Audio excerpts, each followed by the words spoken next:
Fox Sports. We are Black. We are South.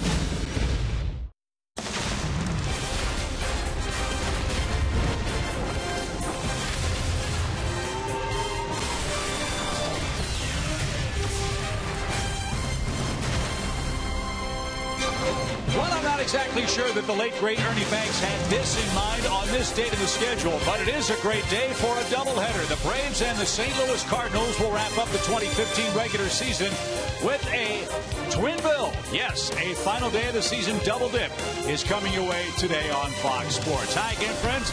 Along with Nick Green, I'm Chip Carey. Welcome to the ballpark, where maybe the best news of all is the skies are beginning to clear. A much better weather day for the Braves and the Redbirds. St. Louis going to the playoffs, Nick, and they've got their number one starter lined up and ready to go. John Lackey's got the ball in game one today. He's been outstanding all year long. He's 36 years old, so what's so impressive to me is he's going to have an ERA under 3 for the first time in his career, and he has thrown 200 innings 6 times in his career, over 10 wins 12 times in his career, and this is the best he's pitched in his career. It's amazing. He's got a good fastball. His slider's back. He's healthy. 32 starts so far this year. It's going to be a tough matchup for the Braves today. Win for win, maybe the best bargain in baseball. John Lackey pitching for the Major League minimum. That was a clause in his contract he signed with the Red Sox as he had Tommy John surgery while in Boston. Meanwhile, we turn the page. It's Shelby Miller's turn. The former Cardinal, current Brave, long streak. Maybe today's the day he snaps it. You know, 24 straight games without a win. That's over 4 months, which is incredible. I don't even know if you could do that again if you tried. Shelby's been outstanding all year long. He struggled in his last 8 games. He has a 5.56 ERA over his last 8, so he has been struggling. You just hope you can get some run support today and get him a win. Well, hopefully my partner today, Nick Green's going to be an Iron Man. He's working both games of the double dip from our partner Joe Simpson, who's back home not feeling well today. Joe, we miss you. Hope you have a great run in the playoffs and a great offseason too. Nick's going to do a great job in your stead today. It's the Braves and the Cardinals, a doubleheader. Game one about to start here at Turner Field. We'll get to lineups at first pitch right after this.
Turner Field as we get ready for this final day of action for the 2015 Atlanta Braves. And you see the former Atlanta Brave signing some autographs for Cardinal and Atlanta fans there. Jason Hayward. Hey, the bad weather last night set up today's doubleheader. Hello again, everyone. I'm Andre Aldridge. So maybe not ideal conditions. Well, don't try to sell that inside the Braves clubhouse at all. All right, so a little bit wet in the outfield, a few extra innings to play.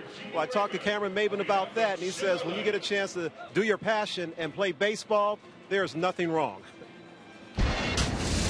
Like I've been telling myself all day, this is what we signed up for, and that's to play baseball. So no matter the circumstances, we need to go out here today and try to have two good games. Take one of the two and finish this season with a series win. And I think that should be the focus. We're here, so we need to go bring some focus and some energy today and come out and try to his first game get Shelby Miller a win and just leave it all out there for him. And pretty much every player I talked to inside the clubhouse said the same thing. We want to go out here and get Shelby a win. And Cameron Maben dealing with foot issues. We know about that most of the season. But while some players would switch to cleats on a wet outfield like today, Cameron stays with the rubber because he says that the cleats and the metal tend to hurt his feet. But he says, I will still go out 1,000% and try to get this win for Shelby. Let's get it done today. And he hopefully gets it done against his old ball club. 24-start winless streak. I think that ends today. Ryan Barnway doing Iron Man duty. Chip and my man Nick with the call right after this.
Delta Airlines, and your local Ford dealer.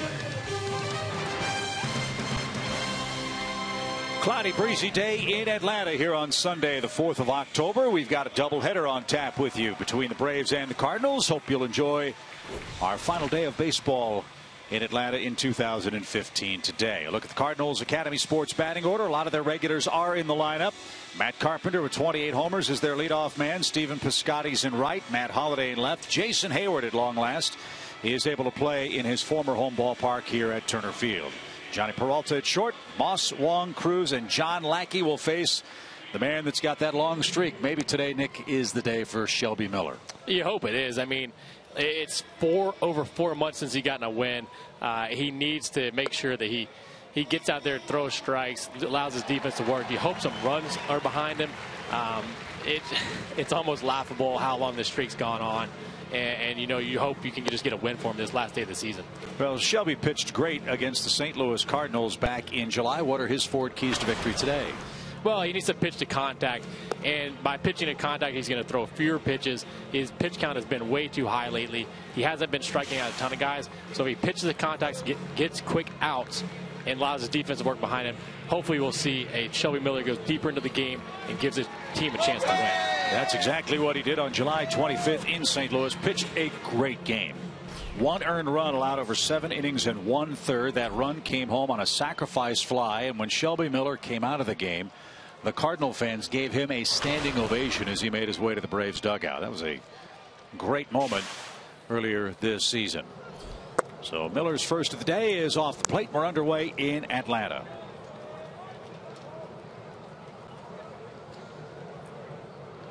.67 breezy degrees at Turner Field. And Carpenter, a line drive to second. That's handled by Daniel Castro. And there's out number 1 on the second pitch of the game.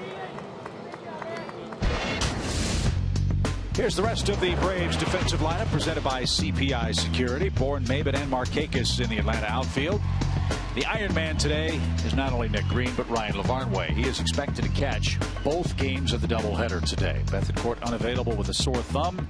A.J. Brzezinski nicked up with the sore knee and sore foot. And we believe A.J. is going to join us from the Braves dugout on one of our Fox Sports microphones a little bit later on today. Here's Stephen Piscotty. This is an important start for him, Nick, after that horrible collision over in Pittsburgh. Yeah, that was very scary, and to see him back in this lineup today is nice. You know, when you saw that accident out there, you thought that he was going to be out for a long time, and thankfully he's not. He's back in the lineup, and hopefully he's been good for these guys, so hopefully he gets a chance to play in the playoffs. Piscotty has the highest rookie batting average in the National League at .310. And the collision Monday with Piscotty and Peter Borges was as bad as you'll ever see. He was knocked out and taken out on a stretcher, but passed the concussion protocols. Was cleared by that was actually shocking. That was just. I mean, after seeing that, you would be surprised to see him pass those concussion tests. Took batting practice here in Atlanta on Friday, and is in the lineup today. So, an important start for Piscotty to try to get through today. Here's the horrible collision against the Pirates.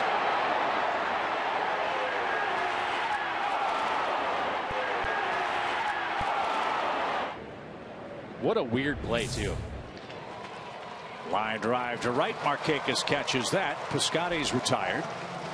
And there's the second out. To come away from that with just a sore neck, miraculous, really. And I think it was due to Piscotty having a weird route. He didn't take a direct route as you see, and he didn't hit him as square as we thought he hit him. If he takes the direct route and he collides with Borges at full speed, I think you're going to see a worse injury. So that's big news for the Cardinals. Piscotty is back and 0 for 1 today. Here's Matt Holliday, another banged up Cardinal. Holliday's missed a lot of times this year. 72 games, in fact, with a right quadriceps injury that flared up in early June and then flared up again in late July.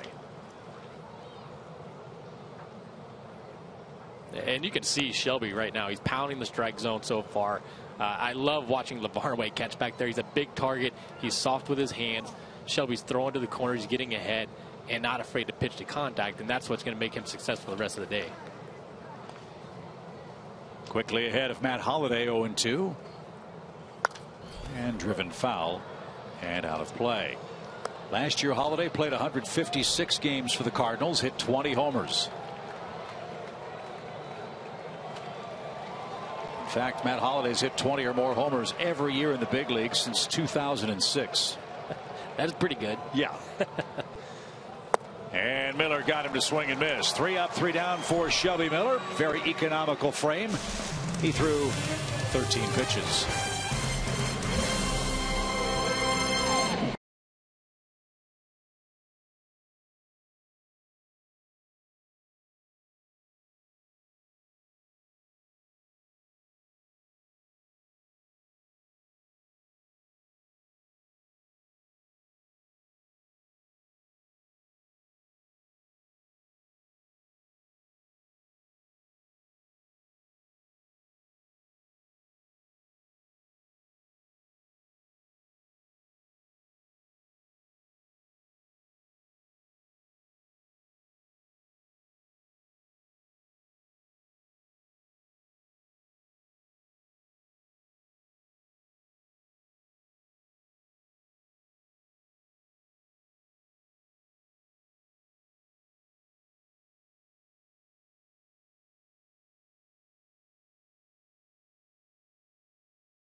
Fans have been sitting under the club level seats to move on down, fill up the real close seats behind home plate and down the lines. So that'll be nice for those folks as they'll take a peek at John Lackey, who's starting today for the St. Louis Cardinals. Good start for Shelby Miller. Got the Redbirds 1-2-3 in the top of the opening inning. And here's the Braves Academy Sports lineup, featuring Michael Bourne leading off. Pedro Siriaco in at first base for the Braves. He's only played first base one other time in his big league career. That's because Freddie Freeman's wrist is still a problem. And we'll see how the Braves fare against 13-game winner John Lackey.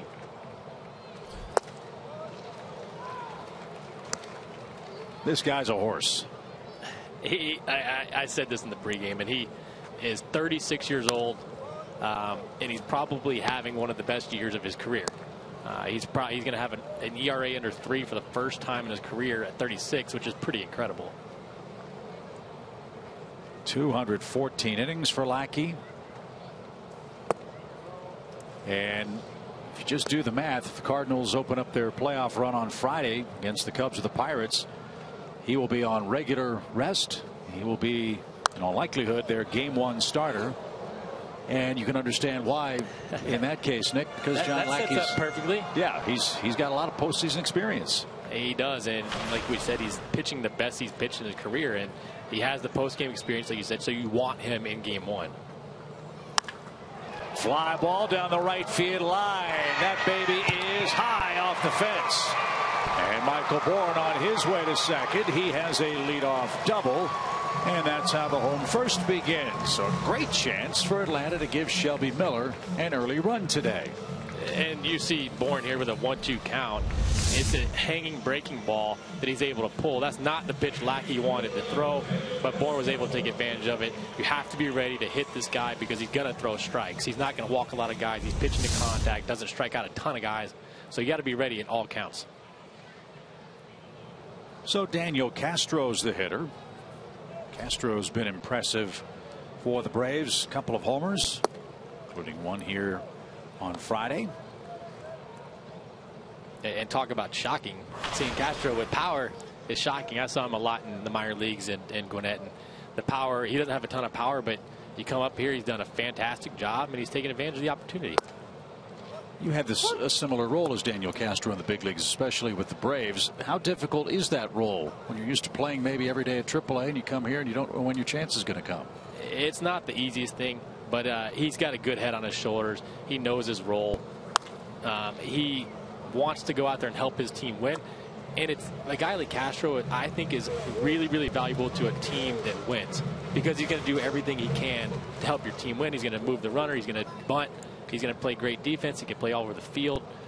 He's just a valuable asset to have on a team. Saw his Georgia lottery hitting the jackpot numbers. No homers in the minor leagues. And he slices this ball to right. And you know what Castro's trying to do here. And so does John Lackey. And he's still trying to do it with 2 strikes, which is admirable. Once you get to 2 strikes, a lot of times that hitting the ball the other way goes to waste. And Castro knows his job. He's trying to do everything he can to get the runner over to third.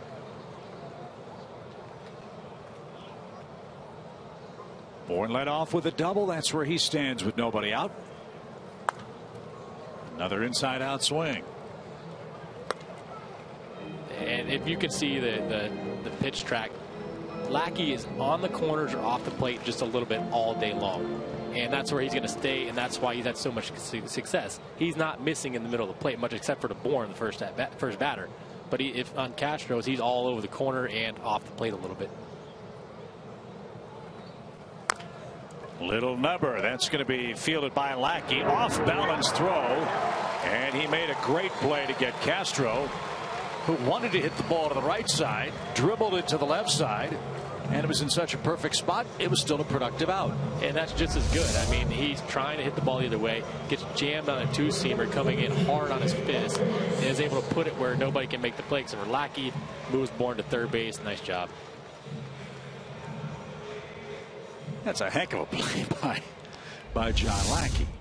So the Cardinal infield's going to come in. He's 36 years old. Yeah. Still making really good plays. He's almost like our A.J. Brzezinski. Nick Markakis' chance to put the Braves in front. And Look at that ball darts across the plate. A strike for Nick. He's had a great year. 180 hits, 52 multi-hit games. Batted everywhere from first to fourth in our lineup this year. And he serves this one toward left. Let's see how Holiday moves. Not very well. The ball drops in front of him. A bloop hit from Markakis, and the Braves have scored the first run. It's something you see from Markakis all year long. Staying inside the baseball, not trying to do too much. With 2 strikes, maybe Holiday's in and over a little bit. There weren't 2 strikes yet. He's able to dunk it into left field. You see the inside out swing. That pitch was right on the corner. Good job of muscling over there and getting the run in. These are important innings for the Cardinals as well, Nick. They've got to gauge how well Matt Holliday can move, how well Piscotty can move when Matt Adams is in the game, what he can do physically while playing first base. As that one got away from Cruz, and Markakis will gallop into second base. And everything going right for Atlanta here in the first inning. This is a great start, especially against a guy like Lackey. And you see him pull this fastball a little bit. Nice read by Markakis, getting to second base. You still have to get this guy in here at somehow, some way.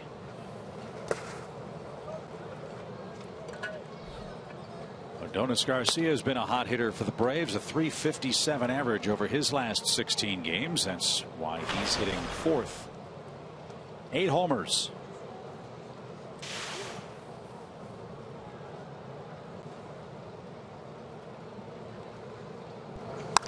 Ground ball to second, and that'll get a man to third base. And there's the second out.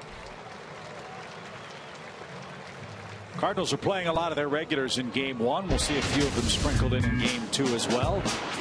Our old pal Jason Hayward now patrols center field for St. Louis. Piscotty in right, Holiday in left, Matt Carpenter, Peralta, Wong, and Moss at first base. And Tony Cruz behind the plate for Yadier Molina, who's still hoping to play for the Cardinals starting Friday. He's got a partially torn thumb ligament on his left hand. Strike 1 from Maben.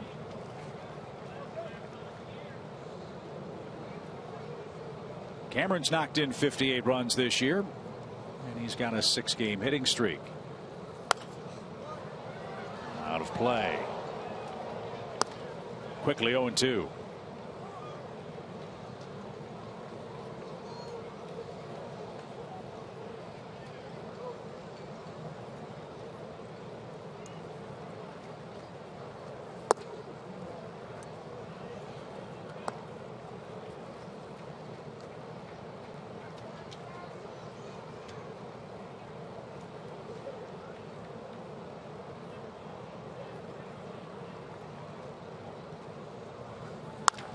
Line drive right field. Maben with a 2-out hit. That brings home Markakis, and it's 2-0. That's something Maben's done all year. One of the best hitters in the league with runners in scoring position. And he takes advantage of a poor pitch by Lackey with 2 strikes. Hanging slider again, stays the other way. He kind of rear end goes out a little bit, but he still stays through the baseball and the swings in the zone a long time. It gives him a chance, and that's all you can do as a hitter. You have to give yourself a chance at every single pitch. Lackey already frustrated. 2 runs, 3 hits, and now Pedro Siriaco bats and fouls one away.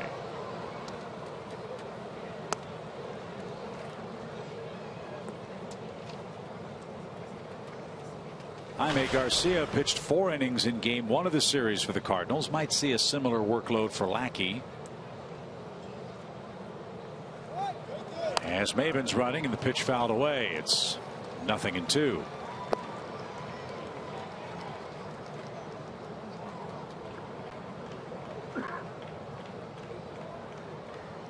Pedro's knocked in 15 runs. And has a .250 mark. He's been the busiest of the Braves' pinch hitting core. Most of his work has come late in the ball game. Let's see what he does early today. 2-0 Atlanta. And now Alan Porter calls time behind the plate.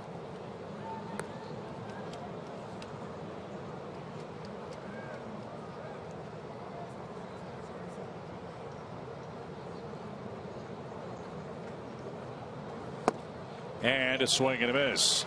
The Braves have given Shelby Miller something he has not experienced very often this year. He's got 2 runs to play with after 1 inning against the Cardinals.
Jason Hayward will stand in for the St. Louis Cardinals here at Turner Field. Jason didn't play here on Friday. We were rained out yesterday. And here he comes.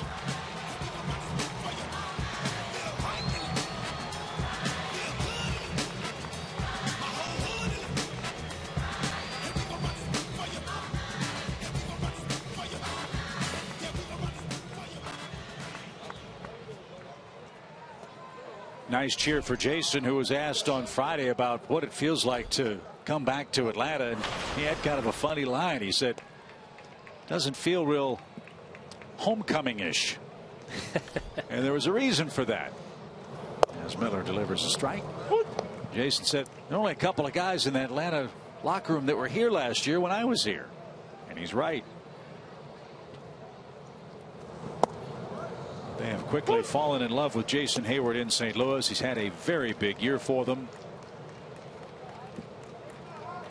Near career highs in batting average and on base percentage. He's knocked in 60 runs, stolen a lot of bases. You know all about his defense, and had one of the biggest hits of the year for the Cardinals against the Pittsburgh Pirates. Hit a grand slam against them.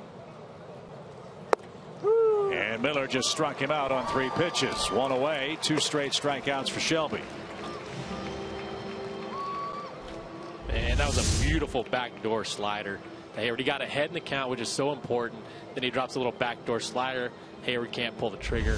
That's how Shelby has to pitch. If he can get ahead, he can make those type of pitches, keep guys off balance. So he's got a lead. It's 2-0, and here's Johnny Peralta, the Cardinals shortstop. He's had a big year. 17 homers, 71 knocked in. 275 average.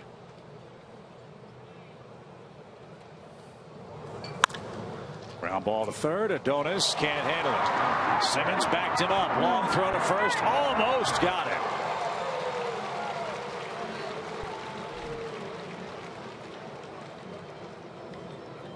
So an error on Garcia. And that's number 10 for the Braves third baseman. Tell you what, Simmons made this play a lot closer than it should have been. And Garcia just seemed like he lost a little bit of focus out there. The ball, you have to keep your feet moving when the ball is hugging the ground like this, and he kind of wasn't keeping his feet choppy, and you end up losing focus. But Simmons almost picked him up, and that's what I love about Simmons. He never quits on a play. So runner at first for Brandon Moss, the Cardinal first baseman. Uncertain as to whether or not Brandon Moss will make the Cardinals postseason roster. Joe and I were talking about that on Friday, Nick. It's a really good problem to have if you're the St. Louis Ball Club. Too many good players and only 25 roster spots to fill. It's not fun as a player, but it's awesome as a team. It shows how deep this team is. And Moss has had a pretty good year. The average isn't there, but he's got 19 home runs and 58 RBIs. It's somebody that could be valuable as you move forward in the playoffs. Moss can play the outfield too, so they've got to figure out if he or Piscotty will be on the roster. And that's what you said, a big game for Piscotty, and just showing that he's healthy. 2 balls and a strike.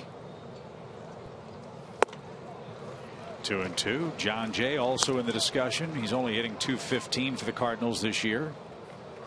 They've got to figure out whether Pete Kozma is going to be on the postseason roster. Tommy Pham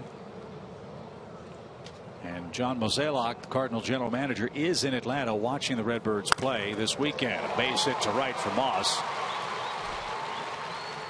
And Peralta will stop at second base. Well, if Moss is trying to go out with a bang, he's certainly doing it. That's his 3rd hit of the series and the 5th consecutive time he's reached base in Atlanta. And this is the problem with the backdoor cutter or slider. If you miss to a lefty at the backdoor, you put it over the middle of the plate, they're able to take advantage of it. The pitch to Hayward was perfect. Painted the outside corner with the backdoor slider. This pitch got a little bit too much of the plate, and Moss was able to hit it hard to right field. So that's the first Cardinal hit, and that'll bring up Colton Wong.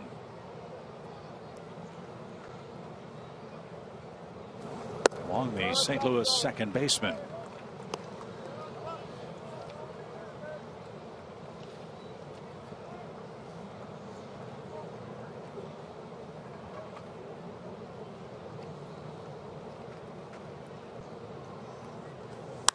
Line drive center. Maben retreats. He'll make the catch.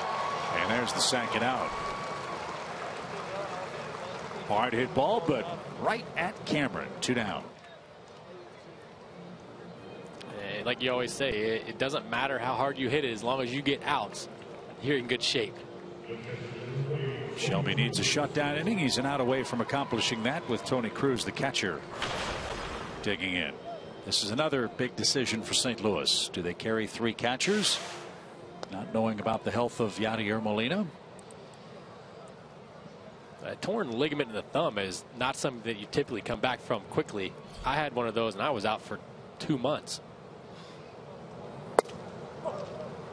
And think about that. It's his left hand, his catching hand. And as good of a catcher as he's going to get tied up on the inside part of the plate to a righty at times. And that is going to do some serious damage, or at least it's going to hurt a lot when he does catch balls like that. So I can't imagine trying to catch with a torn ligament in my thumb. No swing, 2 balls, no strikes. Adrian Johnson's our first base umpire today. Major League Baseball added a 5th umpire to this crew. So Johnson is the man at first. Jeff Kellogg gets game 1 off. And there's a strike. It's 2-1.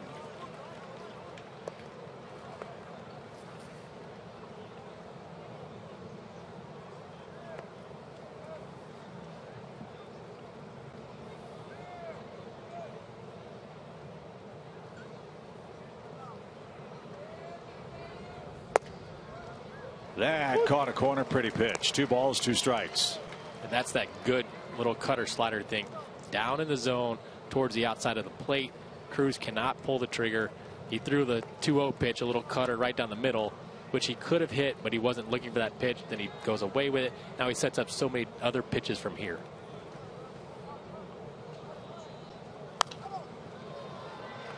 Cruz got jammed, fought it off, stays alive. It's 2-2. Last year, Shelby with the Cardinals went 10-9, started 31 games through 183 innings.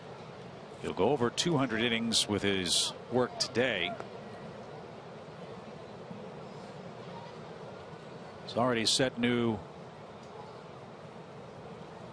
or close to setting new strikeout highs. This one's hit towards second. Easy play for Castro, and the flip to first in plenty of time. Cardinals put 2 aboard in the second inning. Can't break through. Miller holds a 2-0 lead.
He had a total of 9 first-inning runs all year coming into today's start against the Cardinals. Andrelton Simmons will try to add to that total. He's our Home Depot tools from the dugout, Mr. Green. Well, the thing you notice most here is the average difference. Well, with the average difference, you see a better plate pairs per strikeout. So he's putting the ball in play. You see him on the field taking the ball up the middle the other way. When he does that, he's able to cut down on his swing, hit different pitches to the other way and up the middle. And you've seen the averages go up and up and up. I think that the sky's the limit for this kid if he can pull it all together for an entire year. Was it hard for you in the early days of your big league experience to be the kind of hitter your team needed you to be as opposed to the kind of hitter you maybe wanted to be? Well, I think that with a Simmons, you can't ask him to do more than he's capable of doing. And to me, he's hitting in the perfect spot in the 7th hole. He's going to drive some runners in. You start moving it up, he starts changing his approach, and that's not what you want. Yeah, last year, it seemed like every time Andrelton hit a home run, it was the worst thing that would happen to him. And I agree. Sometimes you get homer happy. And with Simmons, he's got a lot of power. But you only see 3 home runs this year. But that's not the type of hitter he is. He can hit 10, 15 home runs. But I don't know if you really want him to do that. Look at that. 97 hits to center and right. And this one to left center. He ambushed that pitch. And Simmons leads off the second with a clean single. That gives him a 10-game hitting streak. And I'm counting that ball as center field. So we're going to add another one to the center field total. But you see this ball runs back over the plate. He's not trying to pull the ball. He's able to stay inside it, back up the middle. That's what you want to see from Simmons on a consistent basis. Second inning in a row. The Braves have put the leadoff man aboard. And here's Ryan Lavarnway.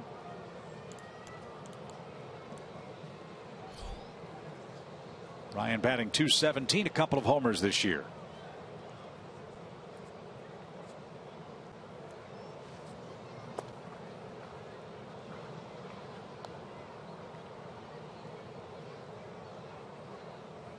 Limited playing time for Lavarnway in an Atlanta uniform. But as you said, Nick, he's been a great addition to the club. Great in the locker room. Handles the staff well. But with that double play ball, now rides an 0 for 17 stretch. And that cleans the bases up for John Lackey and brings up Shelby Miller with 2 out. But to me, it's so important to have a catcher that the pitchers like throwing to. They believe in him. They know he's going to call the game the way they want it called. He's quiet behind the plate. There's just more to it than just hitting 180. Jeff Mathis down in Miami has never hit over 200, I don't believe, and he continues to get jobs. In my experience with him, when he is behind the plate, the game goes so much smoother. That's the same type of thing Lavarnway does. A strike to Shelby Miller, who's 3 for 53 at the plate.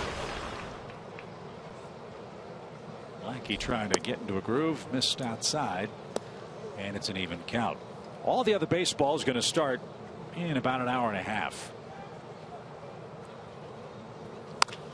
This one's hit toward Peralta. Short, tricky hop, but he stayed with it.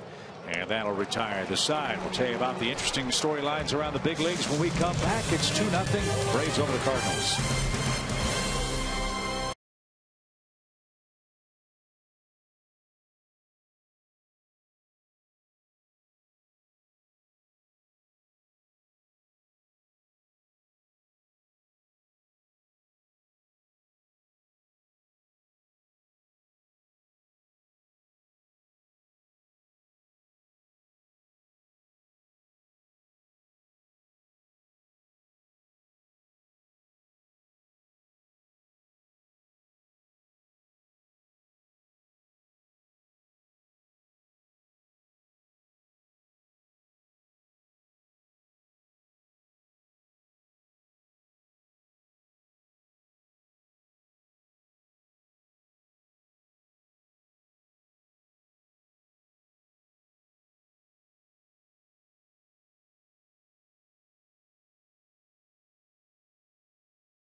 2016 A-List member today and get exclusive benefits customized to meet your unique needs. SunTrust Park seating priority is still being given to current A-List members, so become a member today and get closer to securing your seats for SunTrust Park in 2017. Go to Braves.com/A-List and join the list. How about that hat? That's a cool hat. I like the legs on it. The yellow legs are pretty cool. I couldn't pull it off, but that guy does. John Lackey's our AT&T Uverse trivia question. He's pitched the second most innings among current National Leaguers since 2003. Who has pitched the most innings in the National League among current pitchers since 2003? I'm going to need somebody to do some research for me to answer that question.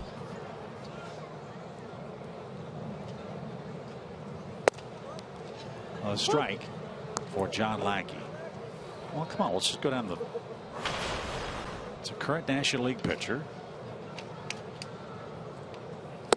As Lackey didn't get that one. 1 ball, 2 strikes.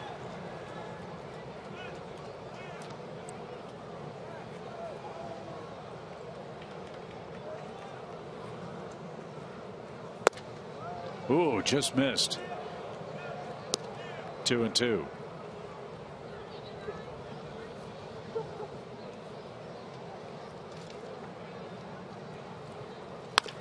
Back to the mound. Shelby's got it. And Lackey put up a fight, but he's retired to start inning number 3. Mentioned all the other baseball starts in about an hour and a half. Tony Petitti, the COO of the MLB Network, came up with a great idea that all the games around the big leagues on the final day should start at the same time. By that we mean all the other action is going to start at 3:05 Eastern time. The games out west are going to start at noon Pacific time. And the reason for that is baseball wants all the games to try to finish around the same time so that there's no competitive advantage or disadvantage for the teams out west when the games back east get finished first. I kind of like it. I think it's a good idea, especially with so many games that are basically predicated on whether this team wins or that team loses as far as a playoff push is concerned. And I like I said, I really like that idea. I didn't know what was going on when I actually saw it for the first time, but I think it's great. And there is a lot yet to be decided in both leagues. I saw something like 7 games or something are important with the playoffs. Matt Carpenter with a broken bat hit on a 2-strike count. And he's aboard for St. Louis. This guy's a good player, and his season turned around when he moved to the #1 spot. When we saw the Cardinals, he was batting second. He's hitting leadoff, and he's had a huge year for him. 28 home runs is a big number for him, and that actually set the St. Louis record for a leadoff hitter. And he has so much potential. They finally put him in the right spot, and he's just taken off since then. His average isn't where it has been in the past, but he's bringing a ton to the table right now. He's the only Cardinal with more than 20 homers this year for a team that scored a bazillion runs. You don't see that with a team that has won over 100 games. You typically see a couple guys in the 30s, at least one guy in the 30s. But that just shows how deep this team is and how good they are all the way around. And Carpenter never was a home run hitter in the big leagues. But he came up with a lot of homers in postseason play for St. Louis. And Adam Wainwright was joking with Carpenter, who said, hey, I think I can hit 20 homers. Well, he had 25 homers in his big league career coming into this season. He's got 28. And a hot shot to short. Simmons handles that one. Castro, a beautiful turn. And Piscotty is doubled up. Cardinals are out in the 3rd inning. All going right for the Braves and Shelby Miller so far. Slick twin killing sends us to the home 3rd inning.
The third inning with Andre Aldridge and Nick Green. Chip Carey with you from Turner Field. Joe Simpson on the DL with a flu bug. Partner, hope you're feeling a lot better today.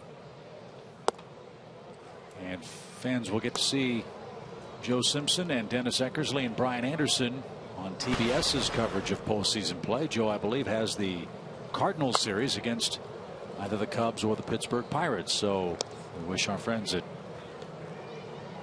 TBS, Big Fox, and the MLB Network good luck for some great postseason broadcasts that get underway later next week. Fouled away by Michael Bourne, and he's behind. 1 ball, 2 strikes. Good start for Shelby. 2 first-inning runs.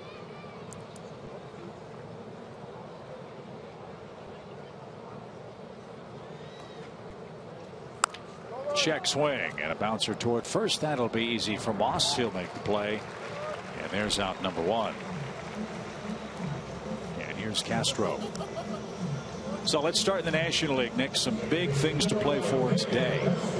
The home field advantage for that playoff game between the Cubs and Pirates is up for grabs today.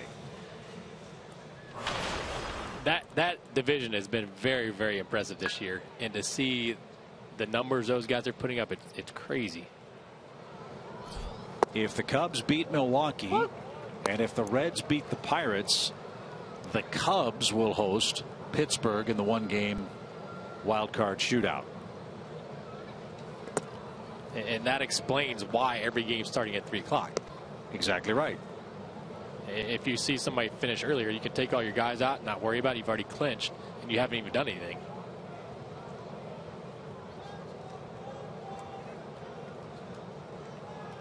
One ball, 1 strike for Castro.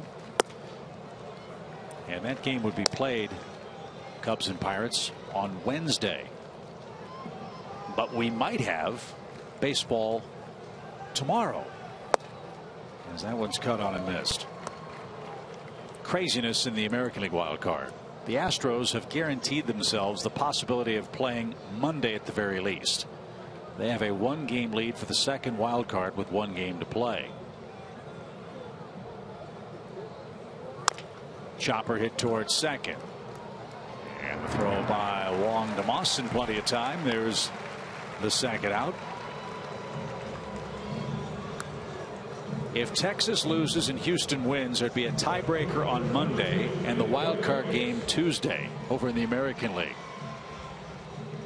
Did you see that Texas and Angels game yesterday? I saw the beginning and I thought that Texas was going to win. All of a sudden I looked at the end and it was 11-10 Anaheim.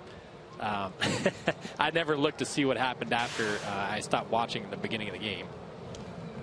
As Markakis bats and fouls it away. The Angels were down 4 runs on the road in the bottom of the 9th inning. Teams that faced that circumstance were a combined 0 for their last 1,762 games. 0 for the last 1,000 something games. and the Angels came back and beat the Rangers. So Texas today has Cole Hamels on the mound to face Los Angeles. Houston will be in Arizona for their game. The Rangers lead over the Astros out west 1 game. So if Texas loses and Houston wins, there'd be a 1-game playoff for the division lead. You know what? You've totally confused me. I'm just going to watch tomorrow. Yeah, that's probably the best way of doing it. And the Yankees are involved too, as this one's hit foul.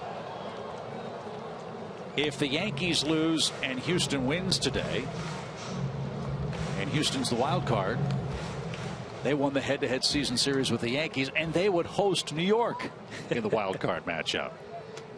Wow. So how'd you like to be a TV executive and figure out where are we going to go, who are we going to televise? Good luck with that. Strike 3 takes care of Nick Markakis. Late call, but John Lackey got it, and that's his second strikeout. We're not confused about this score. It's 2-0 Atlanta.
At our share of gray skies. Hopefully that's a good omen for Atlanta as Cameron Maybin and the Braves lead 2-0. And Nick, Mr. Maybin's had a great season with the Braves. You know what? I didn't know what to expect. I hadn't seen him play a lot. I love what he's done at the plate, but he's been incredible in the field too. He can run, go get the ball. He's not afraid of the wall right here. He's not afraid to dive. He's what you want in a center fielder, and he's done a fabulous job out there this year. Cameron said he's happy being back in the South. And his play has certainly made that statement seem to ring true. So bright sunshine bathes the infield now as Shelby Miller delivers a strike to Matt Holliday. Holliday struck out his first time up.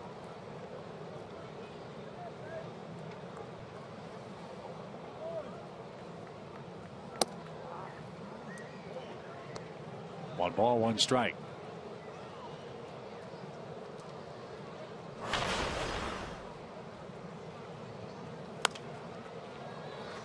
Holliday got jammed. Siriaco makes the grab right in front of the Braves dugout.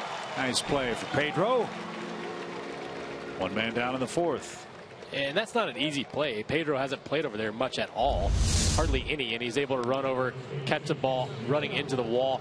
The good thing here is he's on his glove side, so he has a little bit of room to work. If he's on the third base side running over, you have to reach over. It's a little bit tougher for play, but that's a very nice play for a guy who has not played there much at all. Only the second time he's played first base in the big leagues. Freddie Freeman can't go with the sore wrist. Here's Hayward. He takes the ball. One ball, no strikes. Big year for Jason. As you know, it's his free agent year. Braves traded Hayward and Jordan Walden to the Cardinals for Shelby Miller and Terrell Jenkins.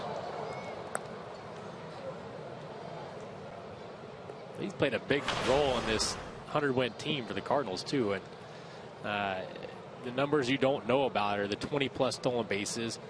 You see the 13 home runs, a .290 average. Little pop. Simmons goes out, still going out. I don't think Maybin ever saw it. He never broke on that ball, and Hayward has a blue pit, and he'll stand at first with one out. And being strong as Hayward is, he's able to fist balls in the outfield like this. Simmons gave a great effort, and I talked about it earlier. He never gives up on a play. You see him going for this ball until he just cannot go anymore. I think you're right. Maybin did not see that ball. He kind of went back instead of forward, misread it a little bit. You know, it just fell into no man's land. So a man aboard with one out for Johnny Peralta. That's the most unique spelling of Johnny in baseball history. It's J-H-O-N-N-Y. And why is his first name spelled that way? On his birth certificate, the attending nurse transposed the H and the O in his name. It was supposed to be J-O-H-N-N-Y. And now it is J-H-O-N-N-Y. There you go. And a little low, 2 balls, no strikes. Maybe if it was spelled correctly, he wouldn't be as good of a shortstop as he is. Well, he's been outstanding too. Well, the other part of the story is the nurse also transposed the 2 N's, but you wouldn't know that with Mr. Peralta. Good offensive shortstop. Been good for a long time too, and he actually came up the same time I came up in Cleveland's organization. I thought he was great. I didn't realize he was going to be this good though. He's almost 12 years in the big leagues, doing a great job throughout his career, and he's a big boost to his Cardinals lineup. He's got 194 home runs in the big leagues, including 17 this year for St. Louis, 71 RBIs. And if you look at, he's a solid shortstop. He doesn't move great. He's not really that fluid. He's a bigger guy, but he does not make errors either. I think he was single-digit errors last year, the year before, and he's a fantastic shortstop. Peralta walks on 4 pitches. Hayward at second, and 2 on with 1 man out. Peralta is signed through 2018 for the Cardinals. He just turned 33. He's the first Cardinal shortstop to lead their team in home runs, last year with 21 of them, since 1899. Wow. So 2 at-bats or 2 plate appearances for Peralta, enough today. He'll be taken down, and Greg Garcia will take over at first. And I'm sure that's the first of several moves we're going to see today.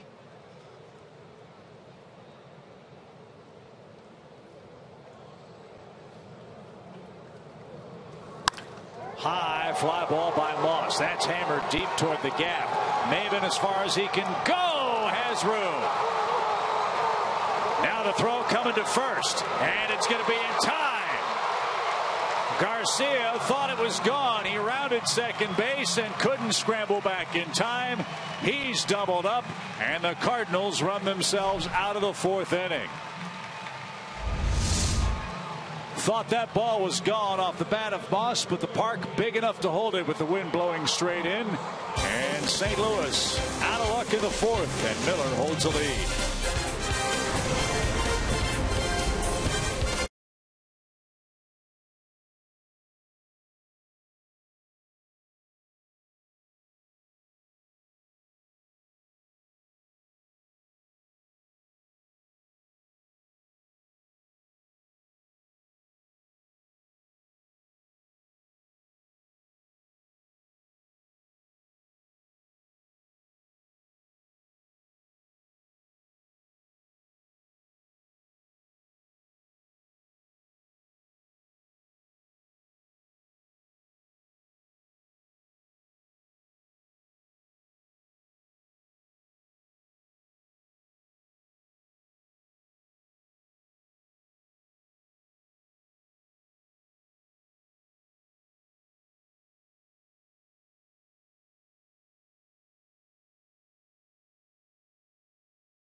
And Garcia was doubled up to end the St. Louis 4th. He will stay into play short. Piscotty is now in right. Piscotty's in left. Jason Hayward will move to right with Burgess in center field for the Cardinals. Adonis Garcia unloads on the first pitch and hits it high in the air toward left. Piscotty back, reaching for the wall. It's gone. Garcia's hit a leadoff home run.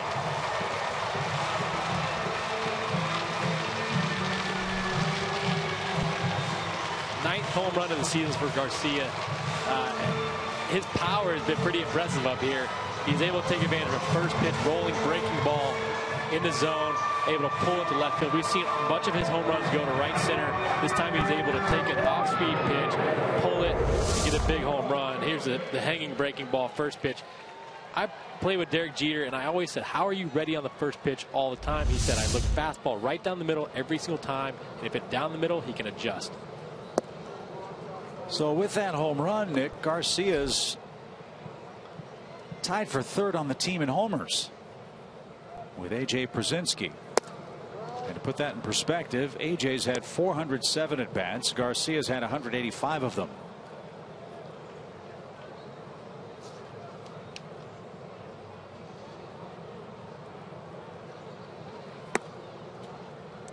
So it's 3-0 Braves over John Lackey.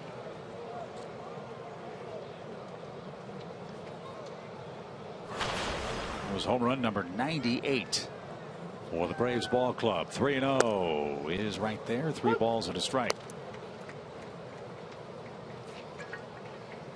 Braves shut out the Cardinals 4-0 on Friday. They're shutting them out 3-0 behind Shelby Miller so far today. And it's 3-2. And you can beat the Cardinals. This is how you have to do it. They are middle of the pack in runs scored. They've outscored their opponents by about 130 runs coming in. The Cardinals win with overwhelming pitching. Best ERA in the National League. And today Lackey's been touched for 3 runs on 5 hits. And it doesn't matter who's in the field. Lackey, their best pitcher, is still pitching in this game, and the Braves are doing a great job offensively. And he came back to get Maben on strikes. That's his 3rd strikeout today. 1 away for Pedro Ciriaco.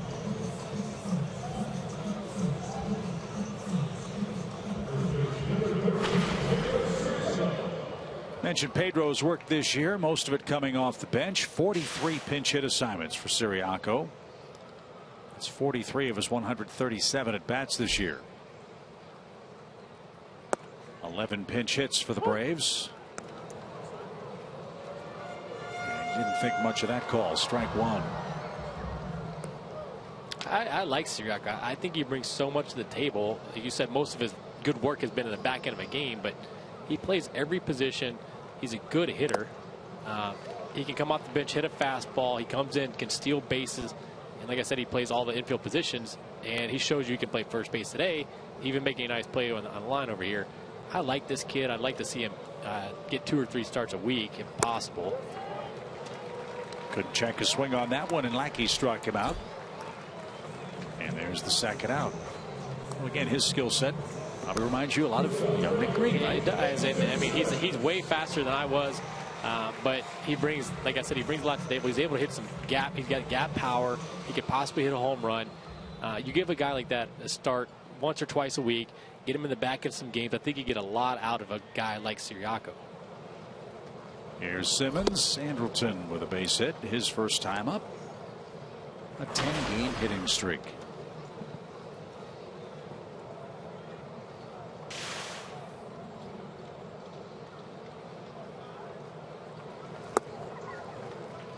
One ball, 1 strike.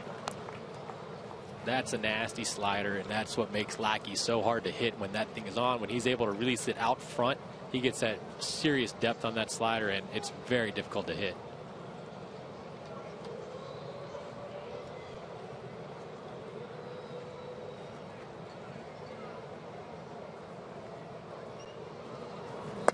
Don't know where John Lackey's going to end up after the season.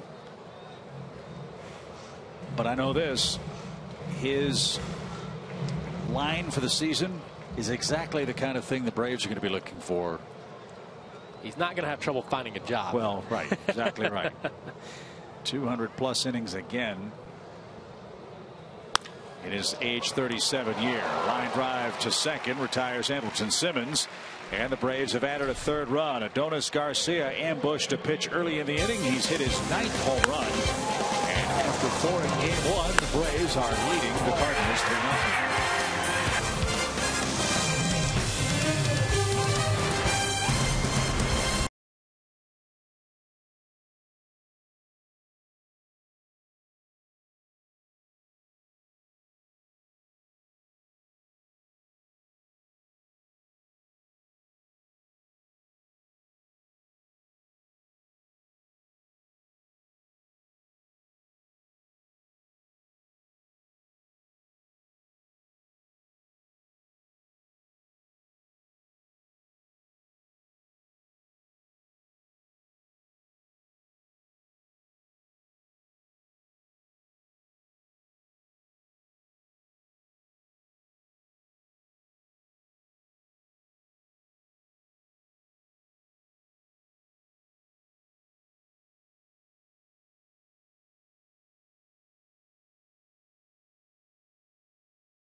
sports and outdoors. Right stuff, low price, every day.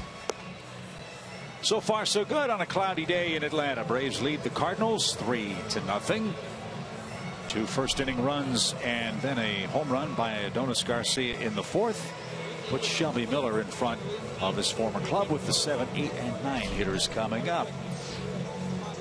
You always want to try to give Shelby a chance to get some runs early and let him settle down. He looks very settled right now. The past 8 games, the past month or so, it looks like he's pressing a little bit too hard today. He's relaxed. He knows his last day, and he's got 3 runs of support now. He looks very good. He's trying to complete one complete turn through the rotation for the Braves with exceptional work in starting assignments. Leo Tehran, no runs in 6 innings here on Friday. This ball's bounced to Garcia. Wong is out number 1.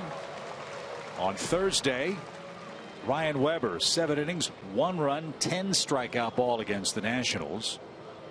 Wednesday, Williams Perez, no runs over 6 innings. Matt Whistler, 7 innings of 1 run ball Tuesday against Washington.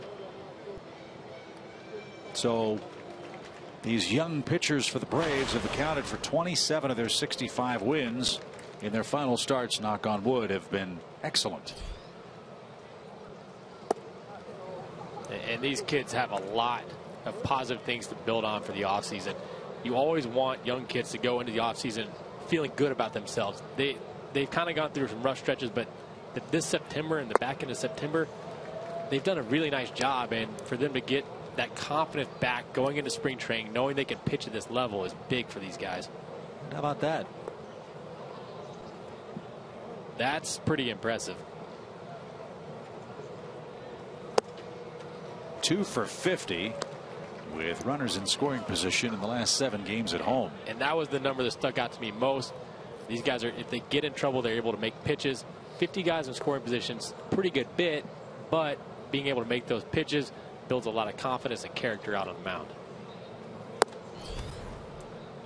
That's high. 2 balls, 2 strikes.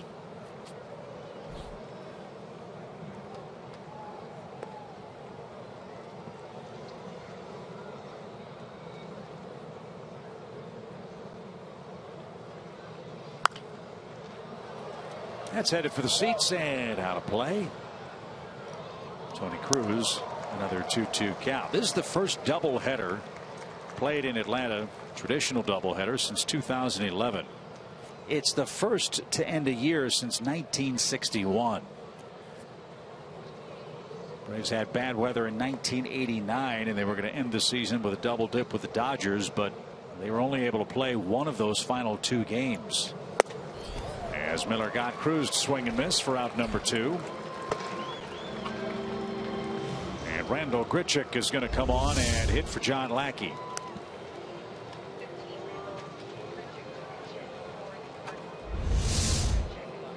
Third strikeout for Miller.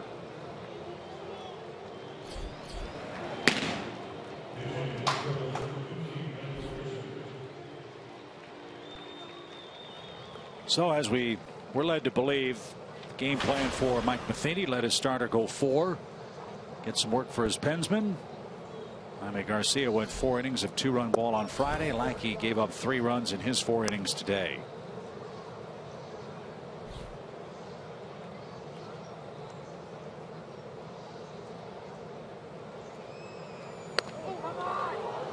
And Grichuk, was he hit by the pitch, or is he pleading foul ball? That had to be a foul ball as hard as that hit. If that hit his hand, you definitely know he's going to be shaking that hand. It came off the bat hard, too. So the question is, did he try to swing at that pitch? If he had, it would be considered a foul ball. Right off the knob of the bat. And now Freddie Gonzalez has come and say exactly that. That hit the knob of the bat, not the hand. If he had his hand down on the bat, then it would have pinched his hand. You would have known that it hit him. He's choking up a little bit. That play should be a foul ball. And I believe this one is going to be reviewed.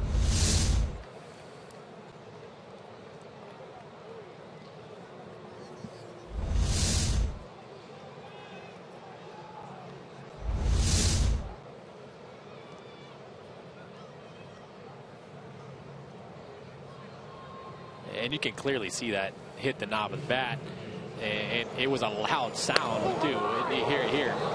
That's not the sound of a ball hitting a person's hand. That would be a sound of a bat hitting a ball. Came running in on him. I think Freddie should be able to get this thing overturned, but it did hit his hand. The closer you look, hit his hand too. I'm shocked. I'm actually shocked that Grichuk did not start going to first base. If that ball hits my hand, I'm going to first base, because you know that doesn't feel good. But it did get a lot of bat. That's why they have instant replay, and they're able to review this thing. And Freddie thought he had a chance, but I'm pretty sure this thing's going to stand. Yeah, he was hit by the pitch. That squeeze box replay, I guess, where we can zoom in. And it's almost bad thing at times. Well, it depends on. I mean, earlier in the year, they had a play at second base, I think, and the lace of the glove tags the runner out. I didn't even know that could be part of a play. You'd have the Rapunzel laces on your glove if that was the case, make right? them as long as possible. Yep. So a hit batsman puts Grichuk at first. And Mark Reynolds is going to come on and hit for Carpenter.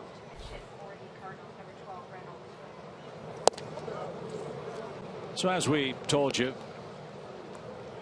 and as Nick said, halfway through the game, it's going to take on more of a spring training like feel for the Cardinals roster.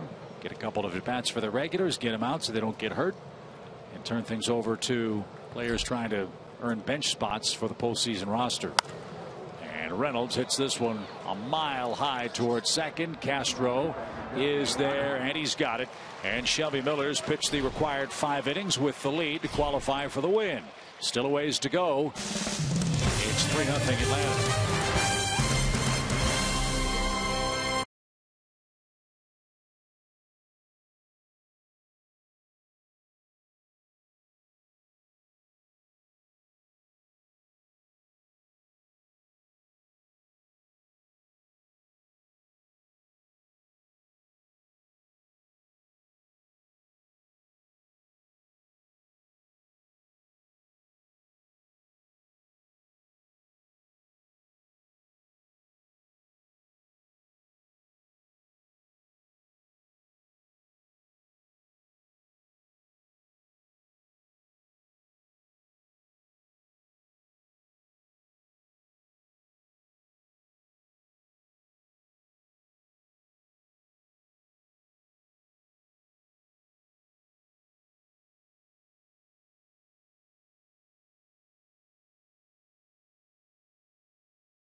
The best flight attendants in the world on our first Delta charter next April 2016.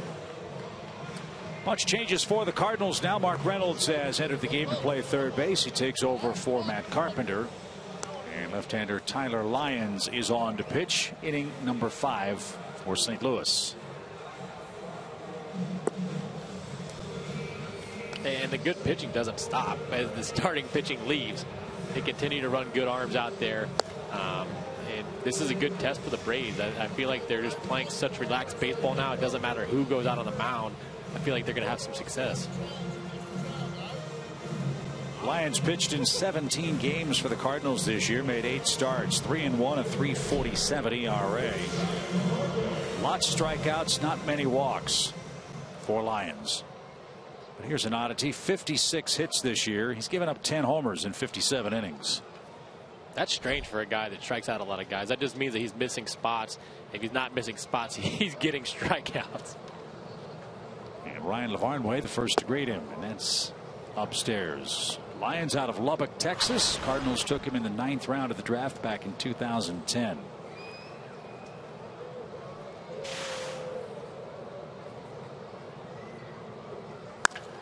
Fly ball well hit. Borges back, but the wind is going to knock it down. And there was the missed spot right down the middle of the fairway.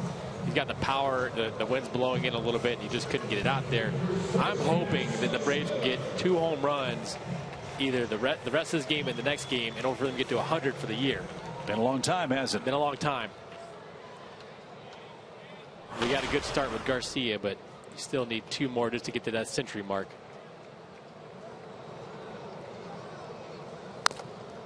Fouled away by Shelby at the plate.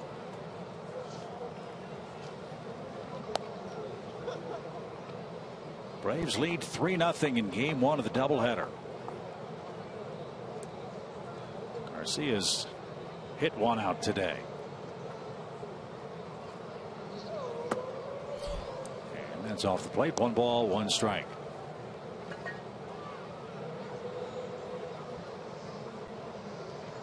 (1988), the last year the Braves failed to hit 100 homers in a season. Old Fulton County Stadium.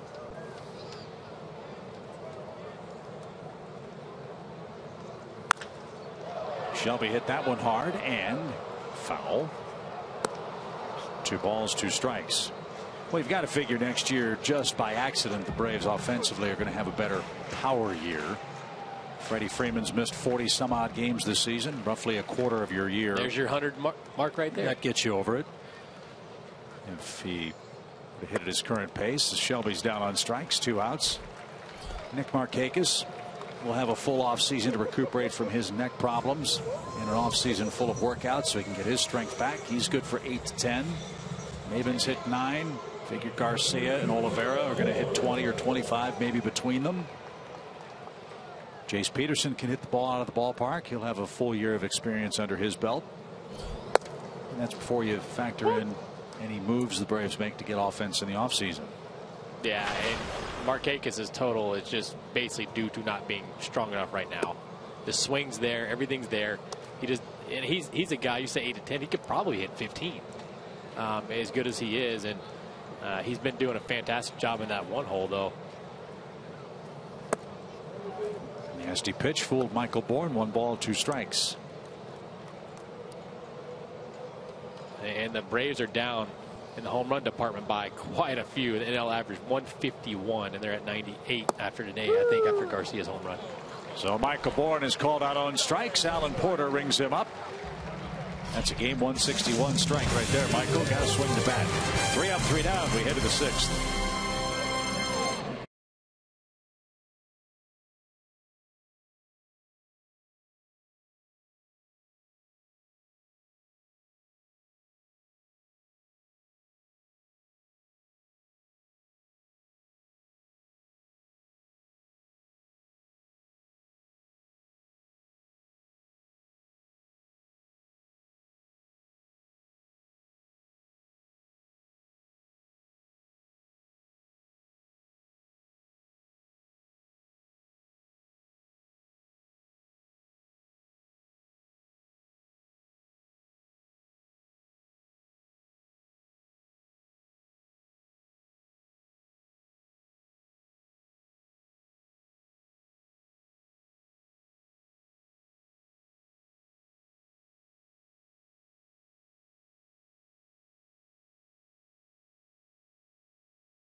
the Cardinals. Shelby Miller nursing a 3-0 lead. And for Shelby Miller, obviously wants to end the 24-start winless streak. But more than that, he's competing against his former team. So Shelby says today it's all about trying to get the W as hard as I can. But he added, those are all of my friends over there. Unlike Jason Hayward only knowing a couple of Braves, Shelby said as soon as today is over, I'm the biggest St. Louis Cardinals fans that you know. I'll be rooting for these guys when they play on Friday. I will continue to root for them through the postseason, but today is just all about the Atlanta Braves and me trying to chew on this long-awaited W, guys. Good point, Andre. And Stephen Piscotty didn't get it. Strike one. Piscotty's 0 for 2. He's hitting to a double play today. Hard put your emotions aside, Nick, when you face your former team? It is, and you know, especially if you're friends with guys. The guys that I was friends with and they were pitchers, I want to get a hit off them every time. As much as I like them, I still want to get hits. And, you know, it is kind of tough to put your emotions aside. Shelby's done a good job and you have to do that because your job is to be successful for your team at this particular time. And after that, like he said, he can root for these guys in the playoffs. And he just carved up Piscotty. 4 pitches, earns Shelby Miller another strikeout, his 4th today. Piscotty is 0 for 3.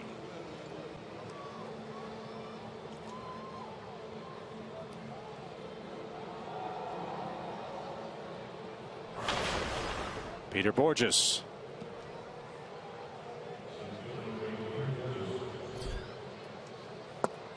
His first at bat of the day. Gosh, I love watching LeVar White catch that low pitch. Nice breaking ball by Shelby. But the low pitch for LeVar White, when he catches that ball, he gets his thumb underneath it. Is quiet back there. It looks so pretty, and it gives the umpire a great view of making the striker ball call. Wanted the fastball up, got it there, and Borges flies out. And you'll be able to see right here how LeVar White catches his ball. Look how quiet he is. He gets his thumb underneath the ball and just sticks it right where it is. And that's the goal as a catcher, stick the ball where it's pitched. Nice job back there. And that's why I love to watch guys with soft hands. Eddie Perez used to do that and get all kinds of calls. And that's why pitchers like to throw these guys. So John Jay's going to hit for Jason Hayward in the 6th inning. 2 outs, base is empty. And ball 1 from Miller.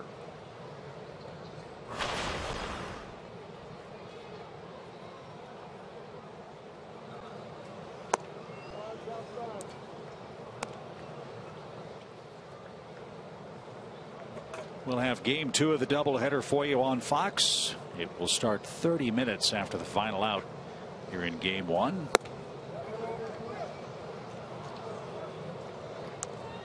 And of course, Braves Live will keep you entertained in between games. We'll have our Braves Live post-game, pre-game show after Shelby Miller finishes off the Redbirds, we hope today. A 4-pitch walk puts Jay aboard. Those are the kind of walks that have driven the Braves nuts all year. 2 out free passes, piles of pitches, keeps the inning rolling. It's something that really can't happen. As quick as you got the first 2 outs and then you throw 4 straight balls, can't find the strike zone. Like I said, those types of walks are the ones that end up scoring and making the pitch count go up. Shelby's pitch count's been down today, but throwing extra pitches is not in his favor. You want to try to continue to get those quick outs, especially after you get the 2 outs quick to begin the inning. This is Greg Garcia. Might remember his family and his grandfather, Dave Garcia, former manager of the Angels and the Cleveland Indians, and a great, great man. Greg from Valhalla High School in El Cajon, California, went to the University of Hawaii, was a teammate of Colton Wong there. And Greg just turned 26.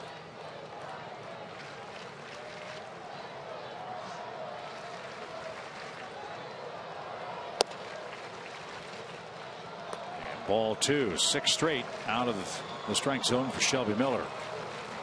Now and then he'll have times in a ball game where his mechanics get out of whack, and it takes him a little while to get them back. That one good enough. 2 balls and a strike. And at times when you throw that many balls in a row, sometimes you want to throw an off-speed pitch and try to get yourself back together and get it out front. Shelby's releasing a little bit high, getting that ride on it. And he continues to throw balls, but Garcia's doing a good job of knowing what's going on and knows Shelby does not have his control right now. Shelby has to throw a strike right here to give himself a shot in this at bat.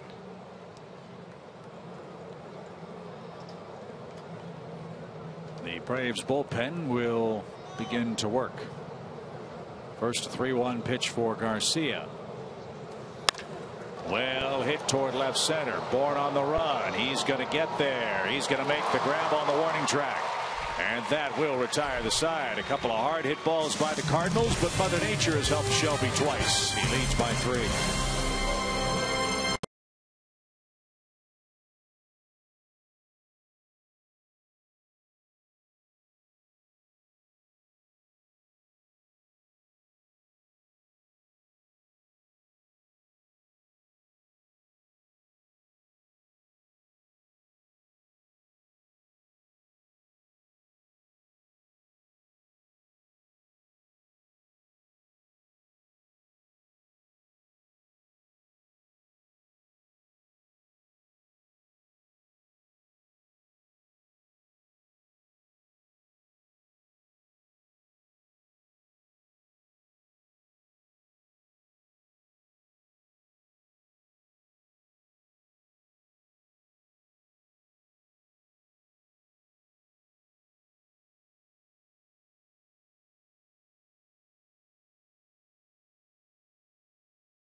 Ballpark, an annual Braves event that has grown over the years, and we want to acknowledge the 3,000 plus local Boy Scouts and their families and friends in attendance for today's game. Each participating scout took part in the pregame parade around the field and also received an Atlanta Braves scout patch. Just a really cool deal here, Chip. That is a cool deal. I didn't know you could get a Braves merit badge for coming to the ball game. That's pretty cool. You have to come to get it. Yeah, well, so not everybody's going to get it, which is pretty cool. I would like to see what it looks like too. Be a fun patch to have. Daniel Castro takes a wicket breaking ball. That's a pretty pitch from Tyler Lyons. 0-2 for Castro, who's grounded out in the game twice. Swing and a miss. Lyons has struck out 3 of the first 4 hitters he's faced in relief. He's doing exactly what the numbers say, and he's able to throw balls away, balls in, the big time breaking ball that you can't hardly hit. And you saw Castro, he gave him a breaking ball that was nasty, then pounded him inside with a fastball. I've seen the changeup down and away. There's the Cub Scout patch. That is cool. It's like a baseball with the logo in there. Yeah. I like that. There it is again. Got the baseball field, Scout Day. That's pretty cool. These kids are lucky to have something like that.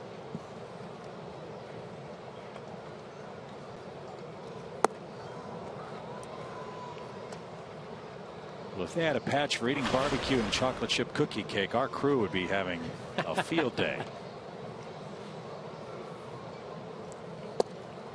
As that one's in for a strike, it's 1-2. Of course, this is our final broadcast day for Braves baseball in 2015. And Markakis is gunned down. 4 strikeouts for Lyons. There are far too many folks to mention them all by name, but suffice to say that Joe Simpson and I feel blessed and privileged to represent men and women who do such great work bringing you Braves baseball behind the scenes, behind the cameras, counting us back from breaks, directing the great camera work, Gary Lehman and Mike Miller. Producers Brian Woodrum, Gretchen Caney. That one is hammered deep to left by Garcia. He's got a 2-homer day. Man, did he unload quickly. One more, Chip. One more. We got 100. His 10th home run of the day or the season. You see him get ahead in the count, and he's able to cheat, looking for a fastball in, and absolutely demolishes his ball. And Lyons is doing exactly what he does. He'll look brilliant, strike out a bunch of guys, but gives up a ton of homers. Hey, he's tough to hit. That's why his ERA is at 3.53, but this ball is absolutely crushed. He didn't get it inside enough to Garcia. He knew it when Garcia hit it. That ball was blasted. Nice to see Garcia get to the 10 home run mark for the year, and the Braves getting closer to that 100 mark.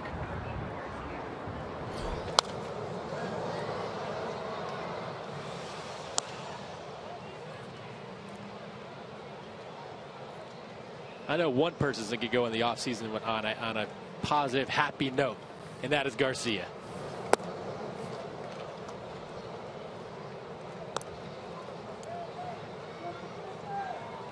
Julio Teheran, too. All these starters have to go in feeling good about themselves and what they've done lately. And a swing and a miss. Lyons faced 7 hitters. He struck out 5 of them, but he gave up a home run to Garcia as well. 4-0 Atlanta after 6.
Day means our final chance to salute a well-deserved member of our great United States military. And today's hometown hero is Sergeant Karen Alvarez of the United States Marine Corps. She got a great ovation, great video tribute, and we salute her and all our military members on this Sunday, October 4th, 2015.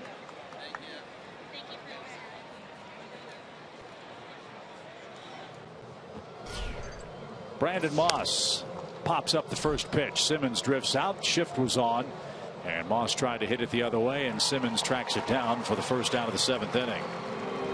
Shelby Miller pitching great. 3-hit shutout so far. He's walked a couple of men. He's hit a batter. But 2 early runs, Nick, have let him settle in very nicely. And his pitch count is down. I said this before the game. That was one of the keys of the game. Keep that pitch count down. He's now into the 7th inning with 79 pitches. Not something we've seen from him of late. It's been a lot of pitches. He's doing a nice job getting ahead of guys and getting outs when he needs to, even though he did have the 6 pitches in a row, I think, last inning for balls. But he's done a really nice job. So this is a perfect opportunity for Shelby to put all this 4 months without a win nonsense behind him. You know what? I'm not big on jinxes, and I don't believe in jinxes, so I'm not afraid to say it.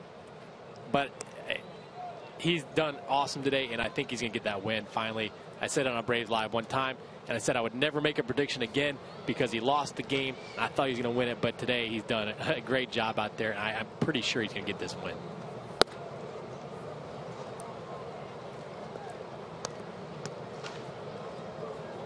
I mean, the run that Shelby's on was approaching historic territory, and not in a good way.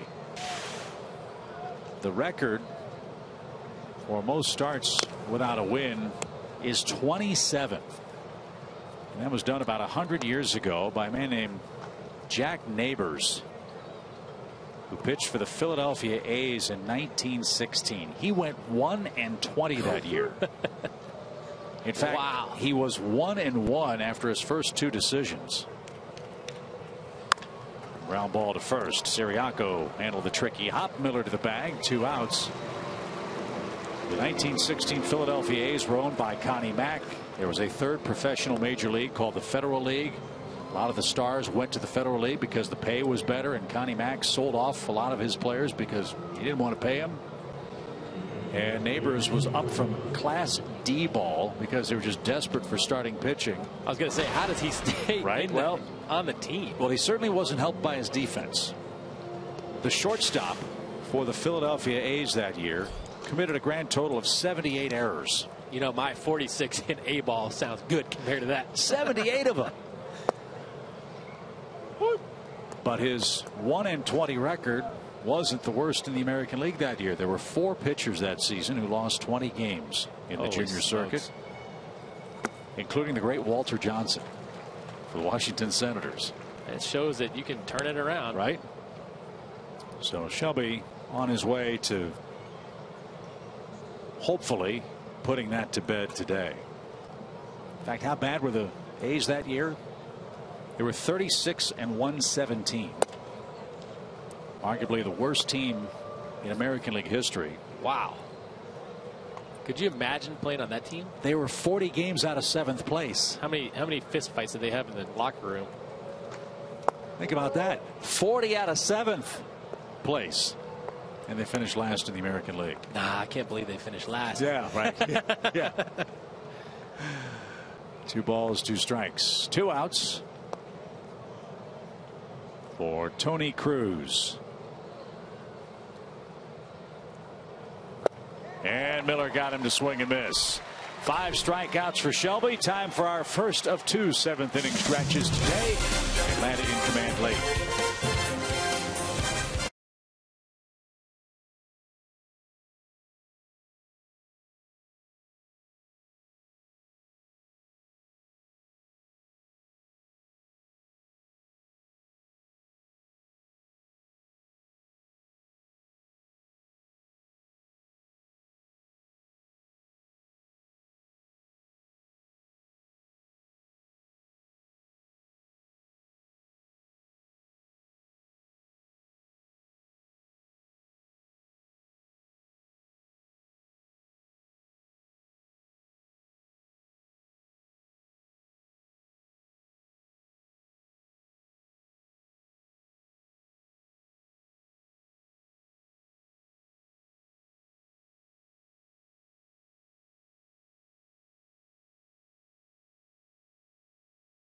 From above,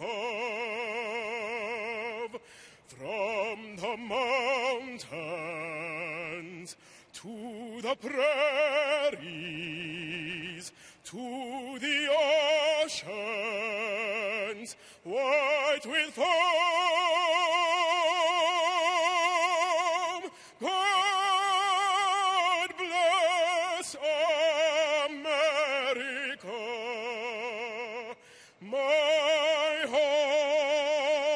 sweet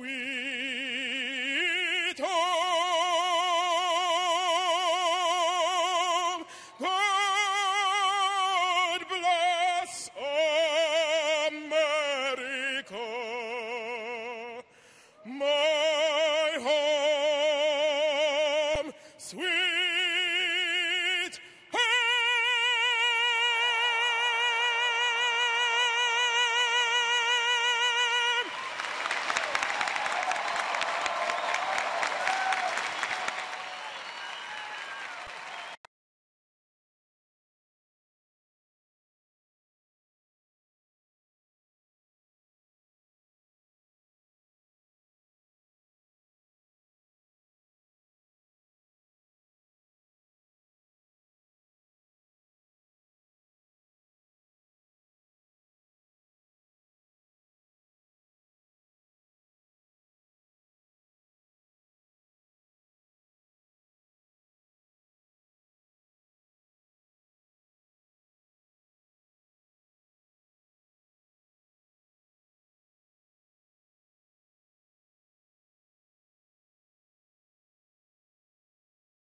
.4 Braves. We head to the home 7. Fans sign up today for the Braves 2016 Fantasy Camp, January 19th through the 24th at Disney's Wide World of Sports. You get to play ball with some of your favorite Braves alumni like Sid Bream, Javi Lopez, Brian Jordan, Marquise Grissom, Steve Avery, and more. It's a great experience. You won't want to miss it, and there are fewer than 20 spots remaining. Go to Braves.com/fantasy camp for all the details. That is a great event. Down at Disney's Wide World of Sports, you get a Braves uniform. You get to hang out in the Braves home clubhouse where Atlanta gets things started in spring training. And those games are very fun, very tense. I was about to ask how competitive they are. Oh, because they're I know great. there are some competitive people down there. And actually, my buddy, who is a Rawlings rep for Major League Baseball, he goes to the Cardinals camp every year, and he has an absolute blast. It's got to be a fun experience for anybody that can actually make it out there and have the time off to go do that. You know who really gets into it is Bobby Wine. He runs that fantasy camp, one of those fantasy camp teams. They have a draft party. I mean, he gets into it. I think Bobby Wine is like a 7-time fantasy camp managerial champion. So that's amazing. Maybe somebody will knock him off at this coming fantasy camp. Pedro Siriaco will lead things off for the Braves. He's 0 for 2. Lions back out there for a third inning of work. He has struck out 5 hitters and has allowed 1 homer. And now a base hit to right for Pedro.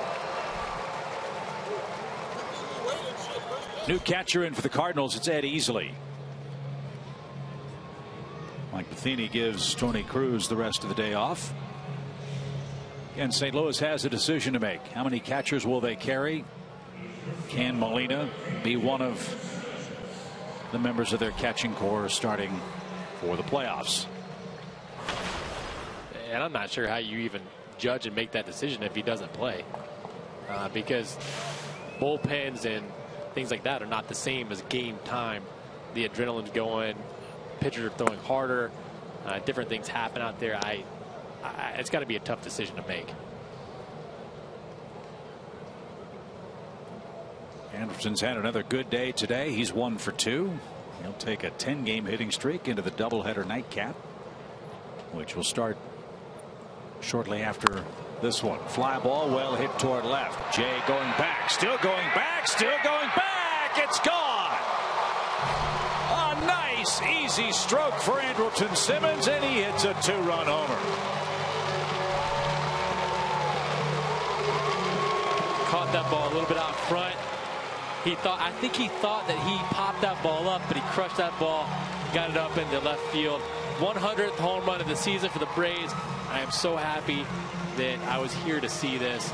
And like you said, though, Simmons has been outstanding lately. He's swinging the bat much better this year. This is only his 4th home run of the season, but he's able to catch that ball out front, shows his power. Good swing. He was frustrated with it, but it went over the fence. His first homer since May 11th, when he hit a homer against Mike Leake, who was then pitching with Cincinnati. So the Braves have hit triple digits in long balls. They've hit 3 of them today against the Cardinals, 2 against Tyler Lyons. And that adds to, I think that's number 12 home run given up for Lions in a short period of time. And he just keeps either home runs or base hits or strikeouts. It's like he doesn't get guys out quickly, just ground balls, outs. But he's got a nasty breaking ball, which has led to these 5 strikeouts. But he makes mistakes, and these guys are taking a pay. 2 balls and a strike for Lavarnway. And that's fouled back to the screen. It's 2-2.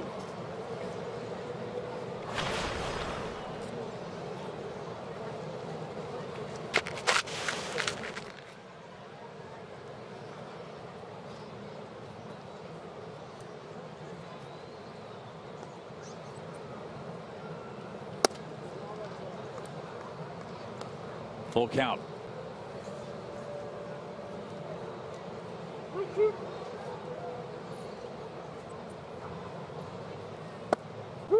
And Lavarnway takes a call, 3rd strike. He was a third of the way down the first base line. Didn't think so. And he's out number 1 in the 7th. 6 strikeouts for Lions now. And I think that's the game 161 pitch strike that you were talking about earlier. It's unfortunate because these guys are still trying to compete. You want strikes to be called strikes and balls to be called balls, but sometimes it doesn't work that way. So Shelby Miller a chance to hit again. He's 0 for 2 today.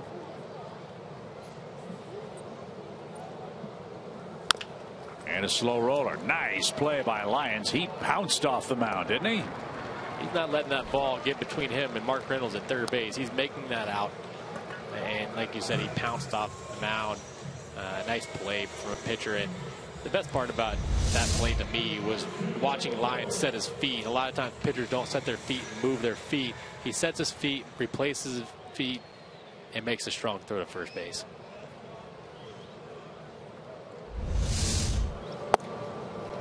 And now a strike for Michael Bourne.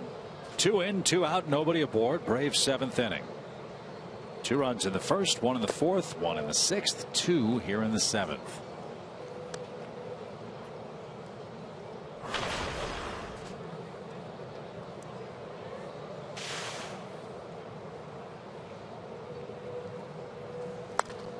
And pop fly toward the press box. Foul and out of play for Michael. It's 1-2.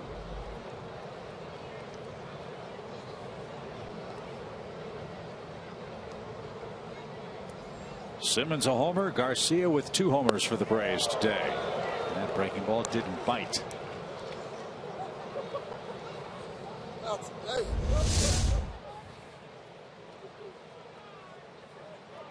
And the thing about the breaking ball, you have to stay in on this breaking ball. You can't bail on it because it's so nasty, and it almost cost Bourne a hit by pitch.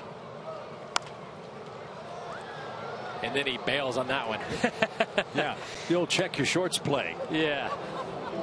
So you got to stay in there with it, and hopefully you have to try to take that ball either way. You see Bourne right here.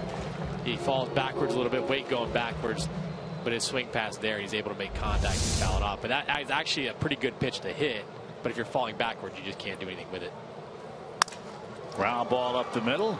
Nice pick by Colton Wong, and a peg to first is in time, and that retires the side. Lions with 6 strikeouts in 3 innings, but 3 runs courtesy of 2 Atlanta homers. We head to inning number 8 in game 1. 6-0 Braves leading.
Don't miss the 2015 postseason starting October 6th. Go to MLB.com/postseason for a full schedule. There's going to be a lot of end of season drama today as all the action around the big leagues elsewhere gets started in about 10 minutes. As Tommy Pham goes to work for St. Louis in the 8th inning.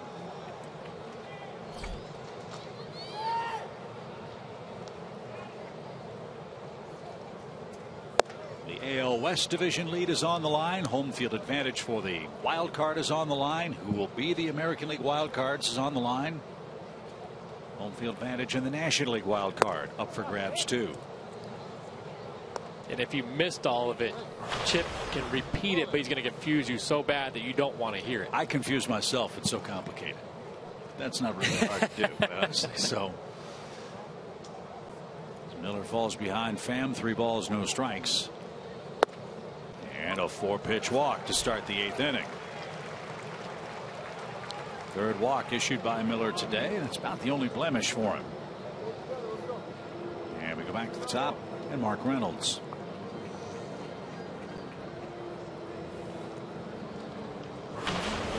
And I would love to see Shelby settle down here, get a couple outs, and Freddie take him out to allow the fans to appreciate what he's done this season, even though it hasn't gone his way, but he's been fantastic. And I think that'd be a cool little tribute for him for the year. Well, he's struck out a career high 169 batters now. He's pitched more innings in the big leagues than any other season. All that's missing for Shelby was run support. That was the major problem for Miller this year. 2.37 runs of support per game, the lowest in the big leagues. 14 games, Miller allowed 1 earned run or less. 21 games, 2 earned runs or less, and he has 5 wins. Doesn't make sense. 1 ball, 1 strike. There's a beauty. It's 1-2 to Reynolds. And Shelby has a couple of options to go get Mark, who's a big power guy, but also a big strikeout guy. Let's see what he and Lavarnway cook up.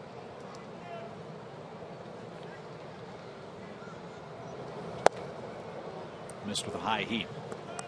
2-2.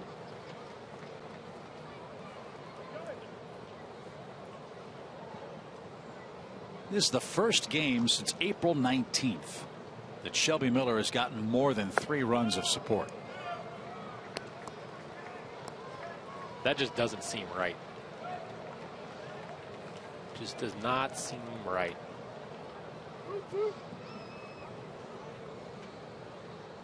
Well, he's got 6 to play with, but he's got a full count now for Reynolds. Pham leads at first, not going. And the pitch popped up. Siriaco gives chase, but won't have a play. That's into the stands.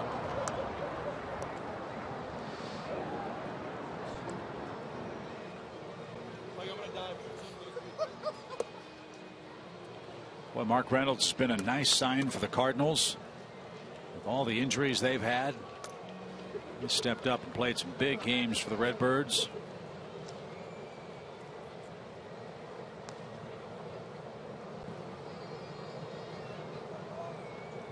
Started 95 games this year because of injury to Cardinal infielder Matt Adams and outfielder Matt Holliday. And Miller got him swinging. 6 strikeouts for Shelby.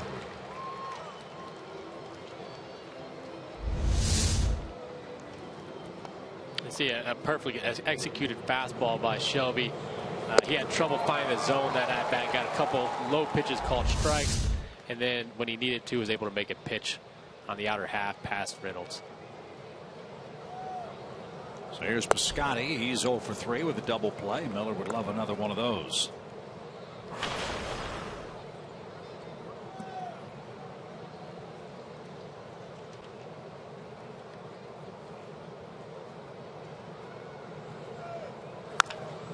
Ground ball foul at third past Jose Oquendo, the longtime Cardinal third base coach.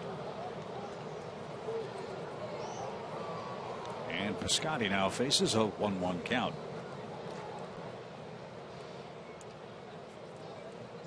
Jose's been in St. Louis almost as long as the Arch. didn't even know who was third base coach before him. 1 ball, 1 strike. And that's off the plate. 2-1. Did they even have one? Might have been the manager. Throw him out there, man. Make all the decisions out there at third base.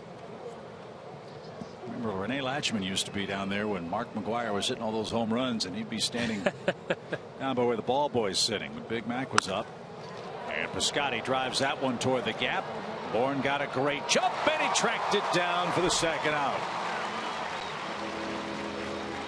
What a luxury it is to have 2 center fielders playing the outfield. Really, in the case of the Braves right now, 3 with Todd Cunningham and Wright. And it's so important to know who's out there with you. Bourne can track some balls down. Maybe can track balls down. If you have the perfect distance between everybody, you're not going to see a lot of balls drop when you have 3 guys like this in the outfield. And for Piscotty, he's hit a couple of balls hard today. No hits. But he's made some good swings. It's good for Piscotty, good for Shelby Miller. There you go. Peter Borges takes a strike. Borges, a former Angel. He was part of that David Freese, Fernando Salas trade with the Halos. And this kid has so much potential. He just hasn't put it all together yet. I played against him at AAA quite often with Salt Lake City, and he was impressive. He just hasn't pulled it together in the big leagues. He's got power. He can run. He's an outstanding outfielder. But like you saw, he's hitting .202 for the year. That's not really the type of hitter he is. He just hasn't been able to pull it together yet.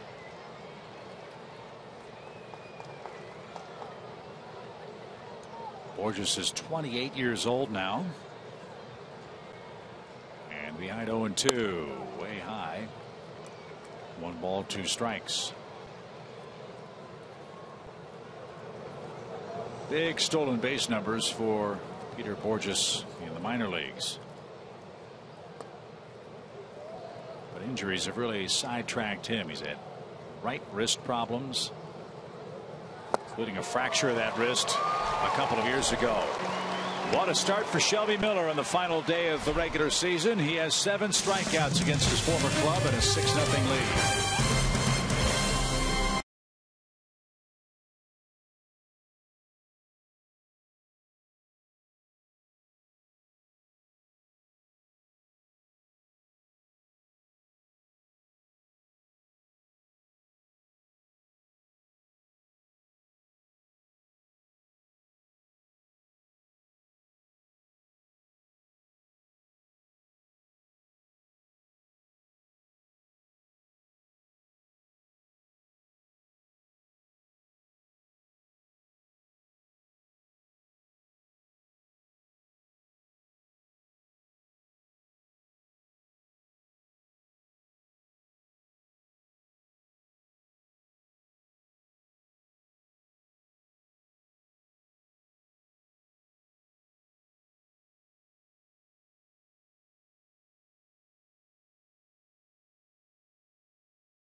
For Shelby Miller. He probably won't be able to wipe the smile off his face all night long. Just a fantastic job and a great way to end the season for him. I hope Chris Van Zandt has a bottle of champagne for him after the game, because he deserves a celebration if the Braves can hold on to a 6-0 lead. Here's how we got to this point, Nick, our CPI Security game summary. And the guys have been swinging the bat well today. Shelby pitched a great game. 3 hits and 8 innings. I'm assuming he's coming out now. That's why he was getting the hugs. Simmons had the big home run, and Bourne's done a nice job at the top of the order. So a terrific start in game one for Atlanta.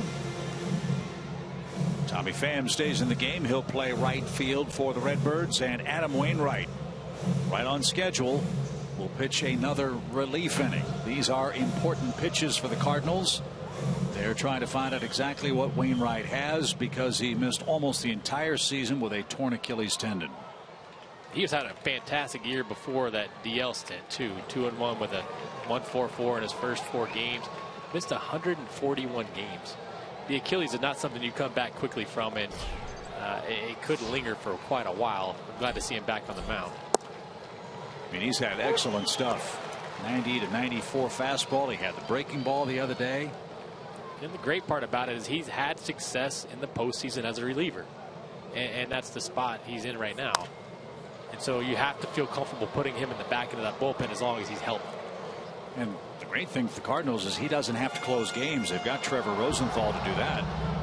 But boy, Wainwright could really shorten things up for Mike Matheny if he can give him an inning or two in a playoff matchup.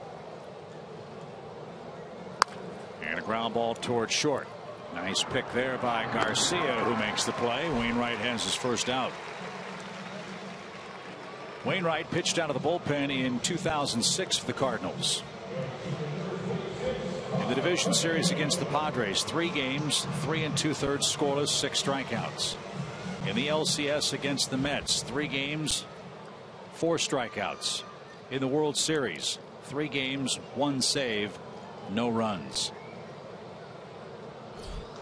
That's pretty good for a legit #1 starter, right?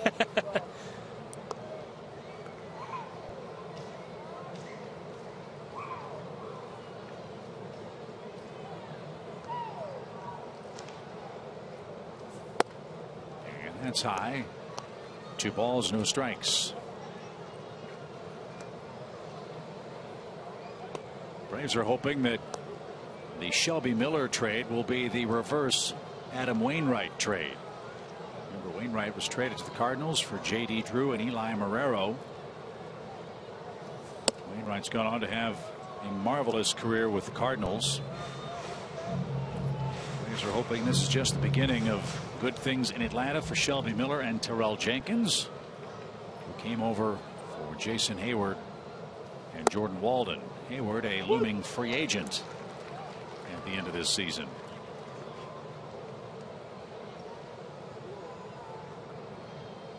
Three balls and a strike for Cunningham. And fouled straight back. Full count.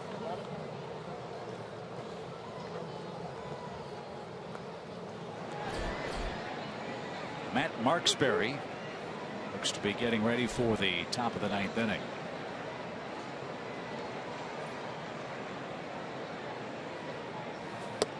And Cunningham walks.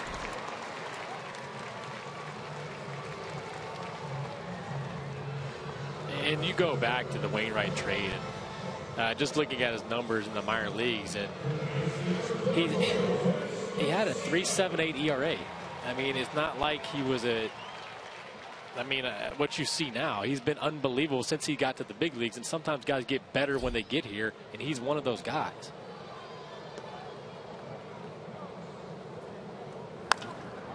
Garcia skies one to right. Pham will measure this one up. Wynn's playing with it just a bit, and he handles in foul ground. And Garcia, who has 2 homers in the first game, is now 2 for 4. As Cameron Maybin steps in with a man aboard and 2 outs. Yeah, with the Cardinals, Wainwright has 2 19-game win seasons, 2 20-game winning seasons.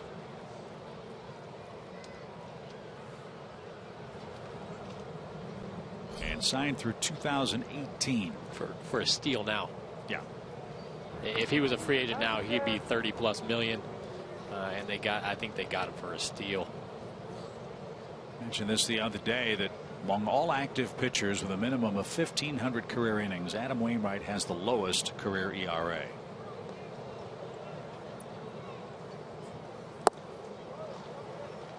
And a strike.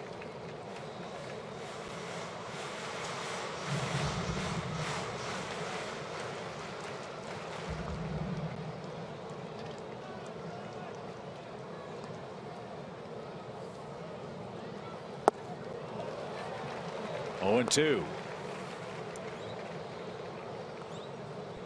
Wainwright, when he got traded, did not go directly to the major leagues. It took him 2 seasons before he got to the Cardinals. And if you see that 2006 season with Memphis, 10-10 with a 4.4. But he's got everything working. No trouble for Adam Wainwright. Boy, if he's right, look out. The Cardinals might be primed for another long playoff run. We head to the ninth.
Win of the season, and his good work today, Nick, our SunTrust save of the game. He's been great today.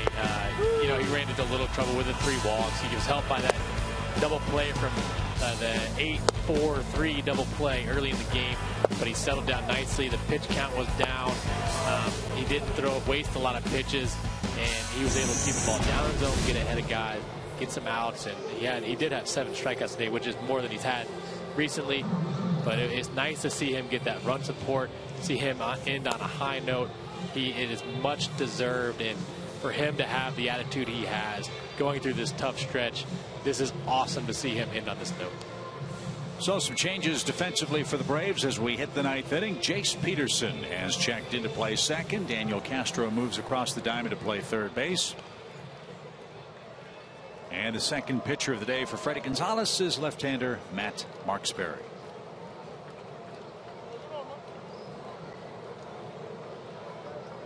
He'll face John Jay to start the St. Louis 9th. And that missed high.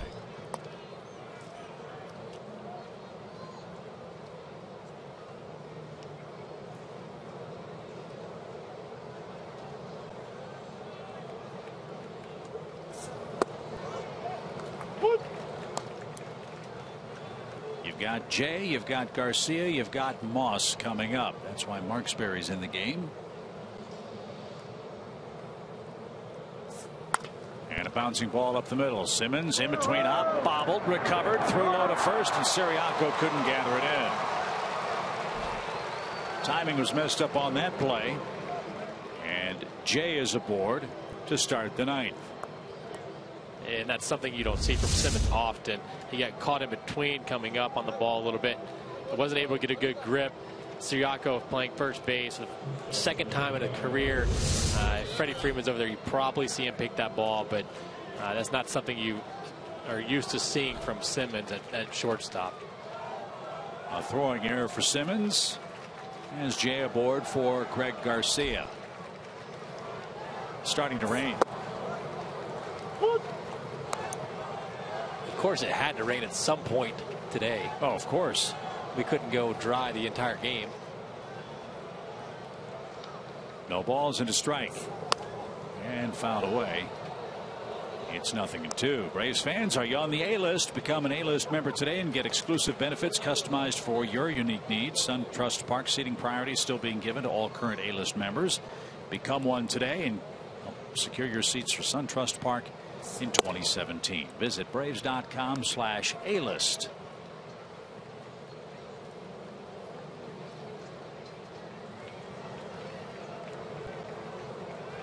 In between games, Nick and I are going to start working on an arc. Well, I saw the pictures from the game a week or so ago when it flooded the entire outfield.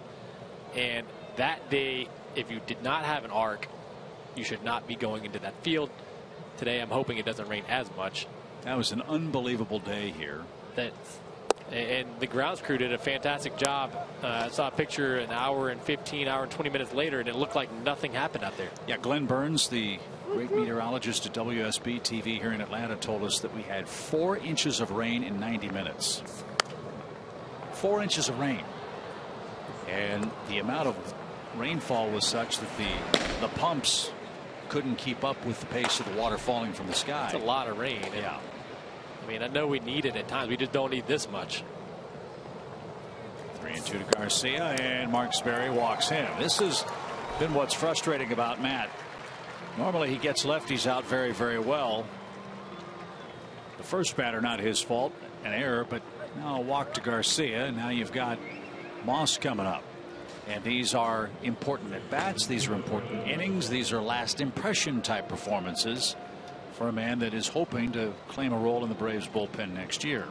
And the thing about Mark Sperry too is we forget that he was an A-ball to start this season. And his rise to the big leagues has been pretty impressive, but he's pitched more this year than he's probably pitched ever in his life. So at this particular stage in the game, he's got to be wearing down a little bit. And he comes in and pitches one hitter, goes out. They're asking him to do a few different roles from what he's accustomed to doing. And like you said, he has been great against lefties this year.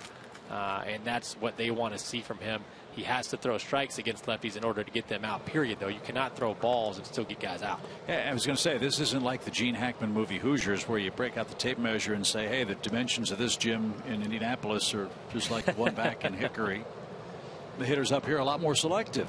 They are. And you see from minor leagues to the big leagues, the amount of quality hitters in a lineup is so much different that now he's facing legit guys every time he goes out to pitch. He can't get away with pitches. They're not chasing the ball. You saw Moss take this breaking ball down the dirt.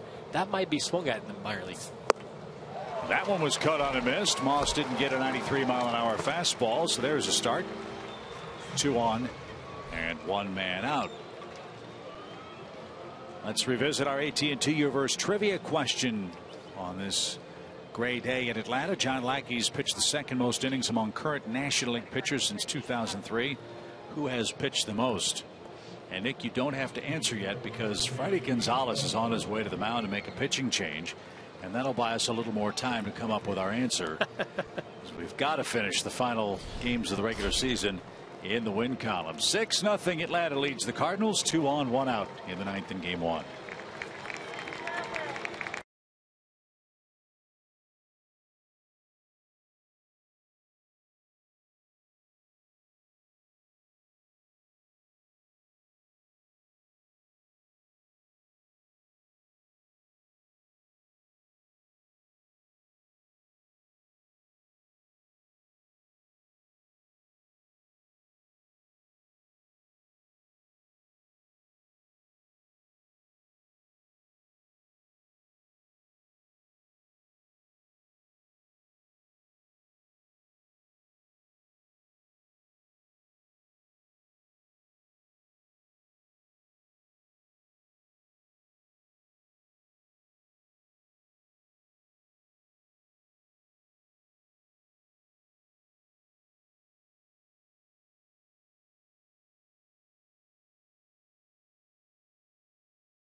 On app for live baseball. At bat is up to the moment, at any moment, with in-game highlights, live look-ins, replay reviews, radio broadcasts, StatCast, and more. Get MLB.com at bat for your smartphone or for your tablet. All right, we had a little extra time, Nick, for the AT&T Universe Trivia question. Who's your guess? Well, I probably need more time, but I'm going to guess Tim Hudson because that's the only guy I can think of that's been that successful for that long a period of time. That's who I was going to say. So I'm going to say it's Adam Wainwright, who's pitching with John Lackey on the Cardinals staff. And, Dan Herron. We forget about Dan Herron. What a career. He's had a great career. Finishing things up with the Cubs.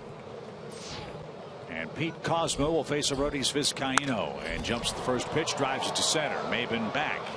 And in the raindrops, splishes and splashes, makes the catch. Runner at second, tags and heads to third. And the Cardinals are down to their final out.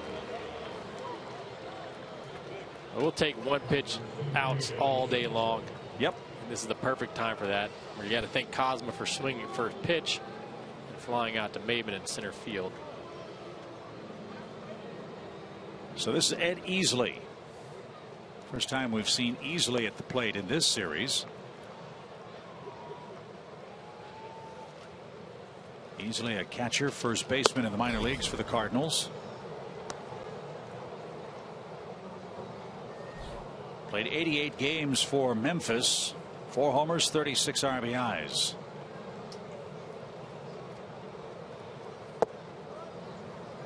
Made his major league debut May 29th with St. Louis. He came up when Matt Adams went down with the quadriceps problem. And this is his first game action since early June. And he's going to ground to short. Simmons flips to second. And Shelby Miller has finally won a ball game.